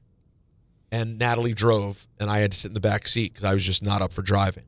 And I sat in the back seat, and I'm like, this sucks. This sucks. This is why I needed another 6 inches right now. I need 7 inches. My legs have nowhere. I'm not a tall man. I didn't mean for that to be that good a drop, but congratulations. Love it. So anyways, I borrowed the GLS from my MBY. Oh, it's tremendous. Oh. Got to do it. I gave it back today, though. Didn't feel great. No? I'd like to say good evening to Alan. It's right in your app. That's close. And good evening to Don. If it was up your app, you'd know. That was a great follow. And this is my find. I take credit for this because Don was playing us some videos, and I said, oh, no, I need that. I'd like to say good evening to Marco LaGreca. Holy cannoli! Yes. That, you know what? March comes. That might be. He was opening one of his gifts. So it's nobody's business what it was. Why not? Why not? Yeah. Because I don't want people to judge me on, what do you mean on judge? the gifts. Every parent has done that. Santa felt like giving a subscription to Penthouse Letters. Yeah. Well, either way, he was very excited. And then I don't know where he got holy cannoli. I've never said that. He's going to be, you know what? Honestly, where did he get that? I don't know. Is he a 75-year-old commentator from the Midwest? But you could hear already that he's going to be a play-by-play guy. That's it. Right? That's it. Holy cannoli! And now, by the way, you're going to have to honor that now with a call soon. Here comes the pitch. No, you're going to have to call a goal with a holy cannoli. Is there a good Devils player name that could work well with holy cannoli? No. I mean, the Mammoth have a guy, Carconi. Yeah, but that wouldn't be good. Holy Carconi? No. That wouldn't go over well. That's such a great call. That's a great call. I heard it went, what are we doing? We need this drop immediately. Ian Ends tonight brought to you by our friends over at Ramsey Mazda. Now, let's get into the foosball of it all, not to be confused with football. Before John Harbaugh shook free, if you're late to the program, John Harbaugh needs a job. I happen to know a couple of teams that could use a head coach, at least one. One nearby. Some would think both nearby, but I'll say just one. I thought the big news today would be down in Washington, where the Commanders and offensive coordinator Cliff Kingsbury, and this is the part that I found a little weird, Don, mutually agreed to part ways after he met with Dan Quinn. Now, meanwhile, the team fired defensive coordinator Joe Witt Jr. However, that was nothing because Dan Quinn took over play calling week 10. But it's just a little unusual to have had a successful offensive coordinator who has not yet been offered another job. And no, we're not finding out he's interviewing for jobs. We're finding out they mutually agreed to him leaving. Don, am I wrong for thinking that's odd? Well, I'm just wondering, is there some semantics with the contract that if we mutually agree, the contract can be voided, so you're free to go where you go. You're not and fired. We don't have to be compensated. Exactly. Because we don't want you to lose out on a job because they don't want to give us a draft. I don't know. I'm just wondering if there's certain language that's put in there because of the contract. Fired a guy. I'm sure it is. But I think he might have opportunities to be a head coach. His agent probably has already gotten some inquiries, and he figured, let me go chase it. I would tell you guys, nobody asked. I've thought that Cliff Kingsbury is probably going to be quick here, right? Like he had a huge impact last year. Yeah. I thought he could have gotten a job last year. He didn't. This year obviously didn't go well. I really enjoyed his play calling at times. He could be very innovative. I truthfully do not believe he called, and the proof is obviously in the pudding, a very safe game for a quarterback you have to protect. And I know that's a blurry line, right? Where is that spot? But I just thought a lot of the things that he did ended up putting his quarterbacks in precarious situations. The fact of the matter is, as good a runner as Jaden Daniels is, guys, don't you think they have to find someone who knows how to really work well with him as a mostly pocket quarterback? For sure, yeah. Like he's a kid who can throw from the pocket. So like I think the run when they would the temptation though is there because the designed runs are so dumb. Like why are you designing runs for him? But isn't that also the argument in Baltimore with Lamar? Yeah, Lamar can throw. Like he can throw, but not as well as Jaden. Not as good, but he's still very good and very dangerous. He's gotten better for sure. But they also know that his true skill set is ability to just you can't catch him, you can't tackle him. I just love when and yet it gets him hurt a lot. But can't you I always just feel like when you have a Lamar Jackson or a Jaden Daniels or one of these guys who can take off. By the way, to some extent, Jackson Dart. That the off-time stuff is when you want to see them run. Their ability to escape a dangerous play and turn it into plus yardage. Right. I love that. Yeah. I don't understand calling a play that asks for that. And we're going to run them directly forward where they're going to smash into people. It's very Mahomes-like, where it's when he decides this ain't working, so now I got to scoot. Do they ever design a run for him, though? No. Almost never, right? But again, he's not fast either. But I can tell you that Brian Dable was trying to convince people that we weren't calling runs for Dart. He just, if the play didn't work, he gone. Now listen. And what were they going to tell him? Don't run? Well, and even if they did tell him. He was going to do it anyway. And not even to be that guy. But if you're scared, that's the thing about being a kid. You're scared. Right. They're coming at you. Know how fast? There is no way to describe how fast this league goes. Everyone who's talked to us, I mean, with very few exceptions, will tell you, D1 college football is very intense. However, when you get to the pros, the speed is absolutely insane. If you get overwhelmed, you run. Yeah. It's hard to go through who was the analyst in the Giant game on Sunday? It's escaping me. But he described when's a good time to dive head first and when's a good time to slide and when's a good time to kind of give up on the play. And there was a play near the goal line where he got tackled like at the 5. Oh, it was Moose Johnston. Yeah. And he kind of went head first and took a big hit. And Moose is like, yeah, that's probably not the time. Because you're at the 5, you're not scoring. And I thought you're not getting a lot of extra yardage. And I thought, all right, so if it's at the 1, it's okay. If it's at the 5, it's not okay. If it's for a first down, it's okay. If it's 4 yards from the first down, it's not okay. It's hard. Like, I don't want him to get hurt no matter what. Like, you know what I'm saying? So, like, it's still in the eye of the beholder. For him, he's at the 5-yard line. He's thinking, I can get those 5 yards, I can score. So it's easy up top. I'm not getting on Johnston. He's a good analyst. I'm saying in that moment, it's hard. It's easy to say, just go down. But that's where the intangible of experience at the position is everything. Because as it goes from you've played 8 games, what did Jackson finish with? 8, 9 games, 10 games? Whatever it was. Right. as you go from 10 games to 20 games to 30 games to 40 games, I think being able to read those things becomes a second nature. And you go, oh, I'm at the 7, Don. I'm not going to make it to the pylon. I'm not taking the hit here. It's not worth it. Oh, I think I can actually extend and score. That might be worth taking some risk. It's the same thing with the play that Daniels blew his elbow out of. Right. It just wasn't necessary. But some of these plays that you see, like Patrick Mahomes keep alive, and you wonder if he played it safe 10 yards earlier, would they have won that game? Would they have won that Super? You know what I'm saying? Because how many times you see, like, how did he do that? Mm-hmm. And I'm sure every quarterback thinks, I can get there. And speaking of which, the Lamar Jackson, we didn't even spend time on that Lamar Jackson play when he avoided the sack and then threw the touchdown. Oh, my God. Dude, that was sick. Speaking of which, this is kind of I'm going to play this clip anyway, but it seems like a void point. Adam Schefter on Sportsmanlike. Do you expect Lamar Jackson back in Baltimore? Lamar Jackson's a top quarterback. I expect him back. I don't think he's moving on, but there's too much we don't know right now in Baltimore to answer. That part, though. That part. Well, we know things now. Shefty was hinting. Yes. There's things we don't know. There's other things. That means he knew. Now we know. Someone's going to be gone, it looks like. Yeah. And now we know. John Harbaugh. And everybody's 18 seasons, 12 playoff appearances, 1 Super Bowl win. Pretty good. Very good. And there is this indication that he's going to want to coach.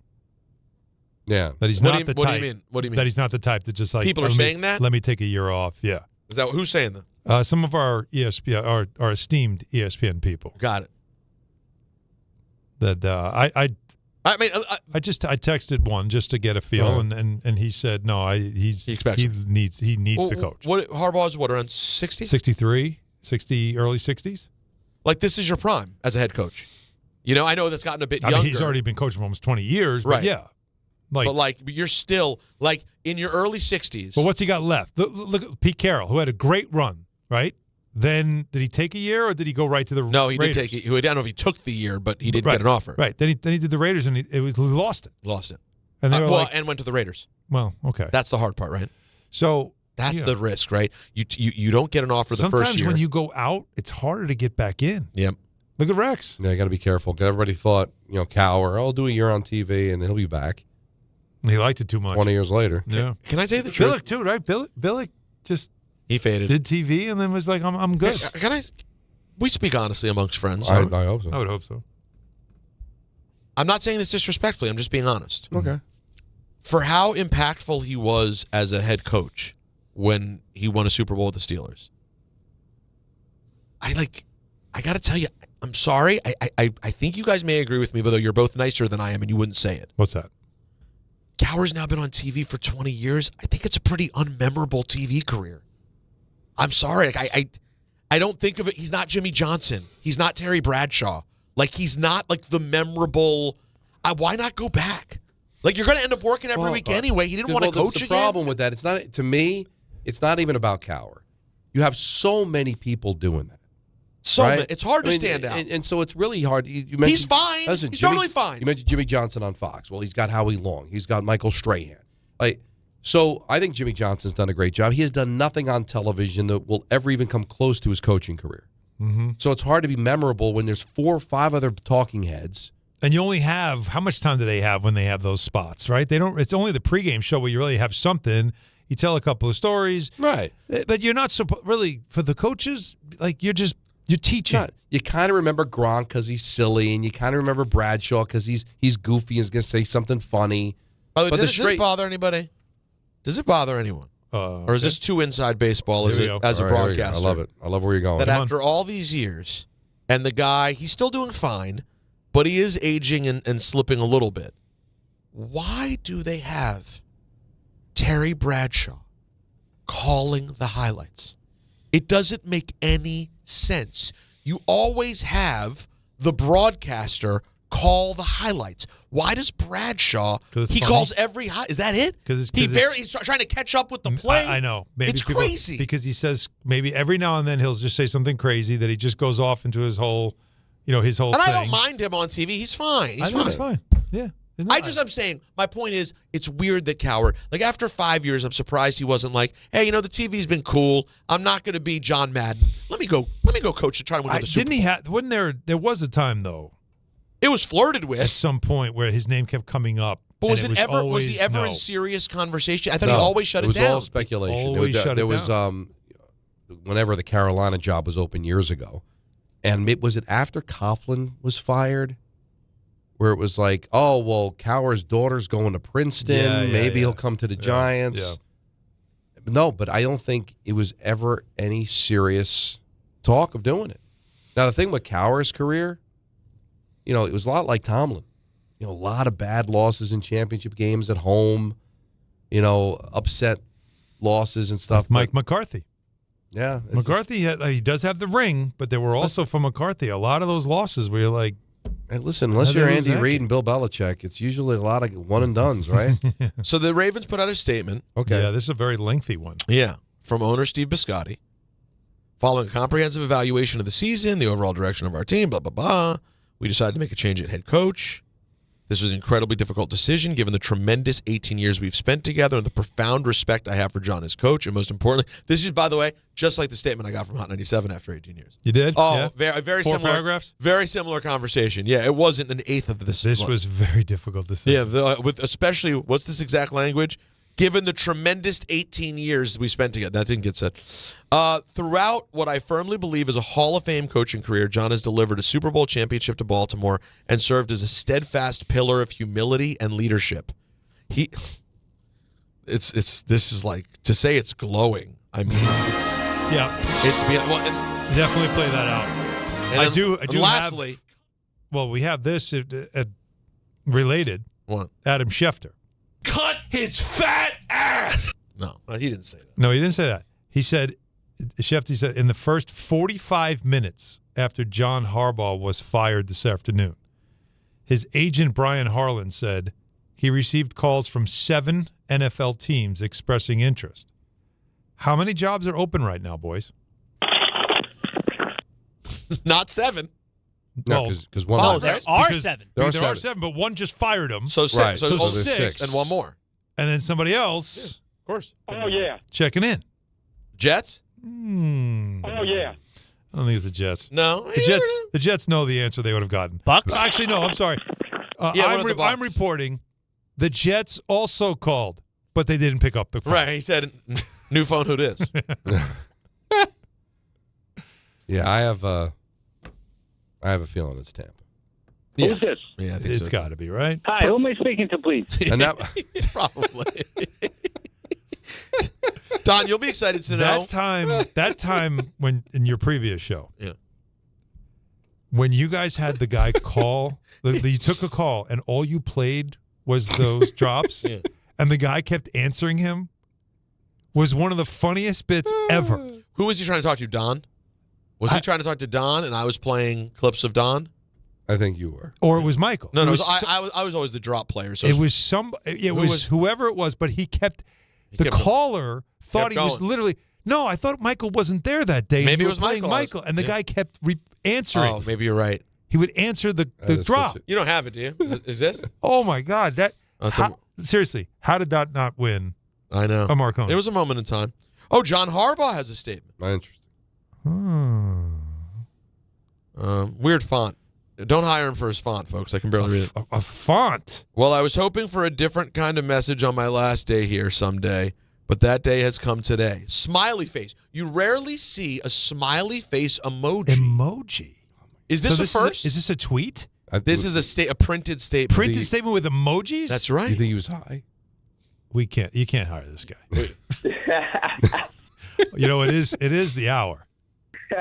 You guys know. Read the statement. Read the statement with the music. Can we get the No, he's not high. Oh, he said it comes with disappointment, certainly, but more with all caps, gratitude and appreciation. Gratitude to the owner, an organization who is willing to bring in a head coach who made a mark with special team success, a difficult thing to do, and appreciation for all the moments all these years that are etched into eternity. I hope a legacy built on faith, always fighting, always believing.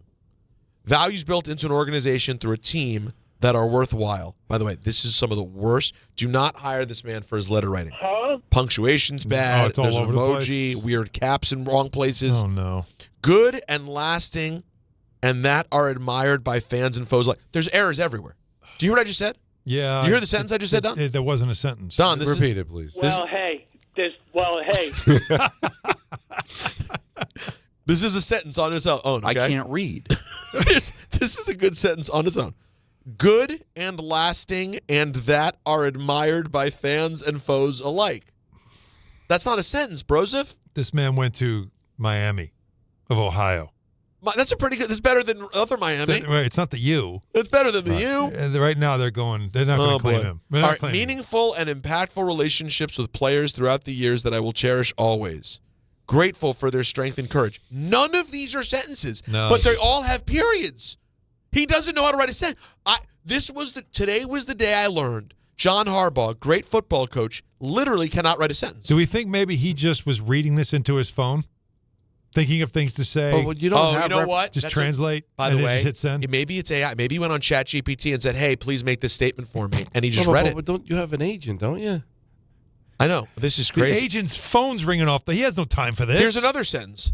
Loyal partnerships in this wonderful building that grew into strong friendships through the toil and tempest of the job every day. Toil and Does he know tempest. that those aren't sentences? I remember He's that saying game the from Atari. You need a predicate. He's never getting to the end. What's the action of the sentence? No, there's none. This is just a stream of consciousness. Mostly to my treasured family, my Ingrid and my Allison, Yeah. who are beyond compare in every way, and the loves of my life, and my close-knit family and good friends who stick with you no matter what. Again, not a sentence. It's okay. Finally, to the author and finisher of our faith, gratitude for a journey beyond anything I could have dreamed of on my own. All is well with my soul because of the good God who guides and sustains me. And this, folks, this statement is why John Harbaugh is a great coach, because he never talks enough for you to know that he's a blithering idiot. I mean, he's emotional. No, he's just. But this isn't. My point is, he doesn't talk a lot. He's a leader. He shows you what he does on the football field and leads men. Fast. Put this out. We have representation. Maybe a bit rushed. You got to have some people. That'd be something to be a headline. You know, like if we fast forward 5 years from now, and for some reason, like Bill Belichick, never gets a job, and he goes back. He's coaching Toledo, and we find out because it was this statement that all the NFL owners are like, no, we can't hire him. Can't hire this guy. Can't put two sentences And right now, together. Baltimore's like, do you see what I mean? Lamar. Do you see what I mean? Lamar's like, he talked to me like that every day. I didn't know what the hell he was saying. He's so good at the podium, though. Well, yeah, the podium. It's just that was crazy. Anyways, all right. So John, in case you didn't know, guys, John Harbaugh is out now. Here's Adam Schefter, also on Unsportsmanlike this morning, on Joe Burrow's future. I think Joe Burrow made it pretty clear that he said he intends to be back in Cincinnati in 2026. I think it sets up a very important season in Cincinnati all the way around. They've brought back Zach Taylor and Duke Tobin. Joe Burrow said he'll be back. I think Joe Burrow feels obligated to the franchise in the sense that they brought in the receivers that he wanted last offseason. He lobbied and campaigned for them. They brought him back, and he got hurt. So we didn't get to see what Joe Burrow could do this season with his two guys, and I think he feels a certain sense of commitment and loyalty to go see that through for this year. But if the Bengals have another season where they underperform next year, I think all bets are off.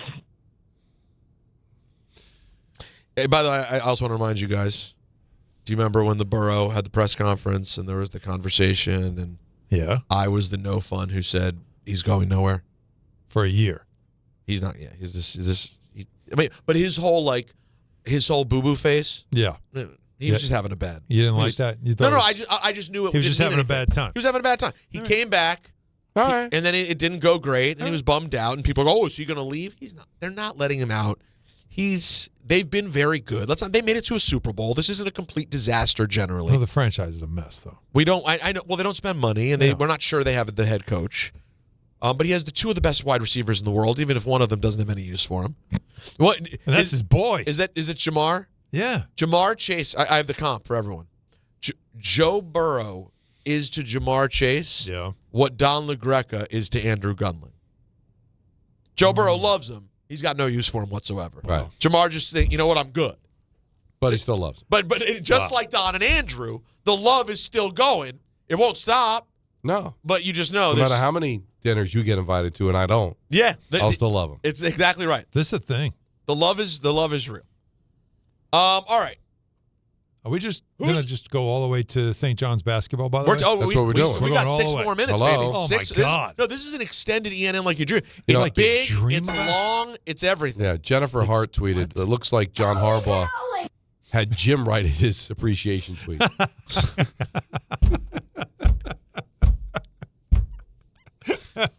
That's not even fair to Jim. I know.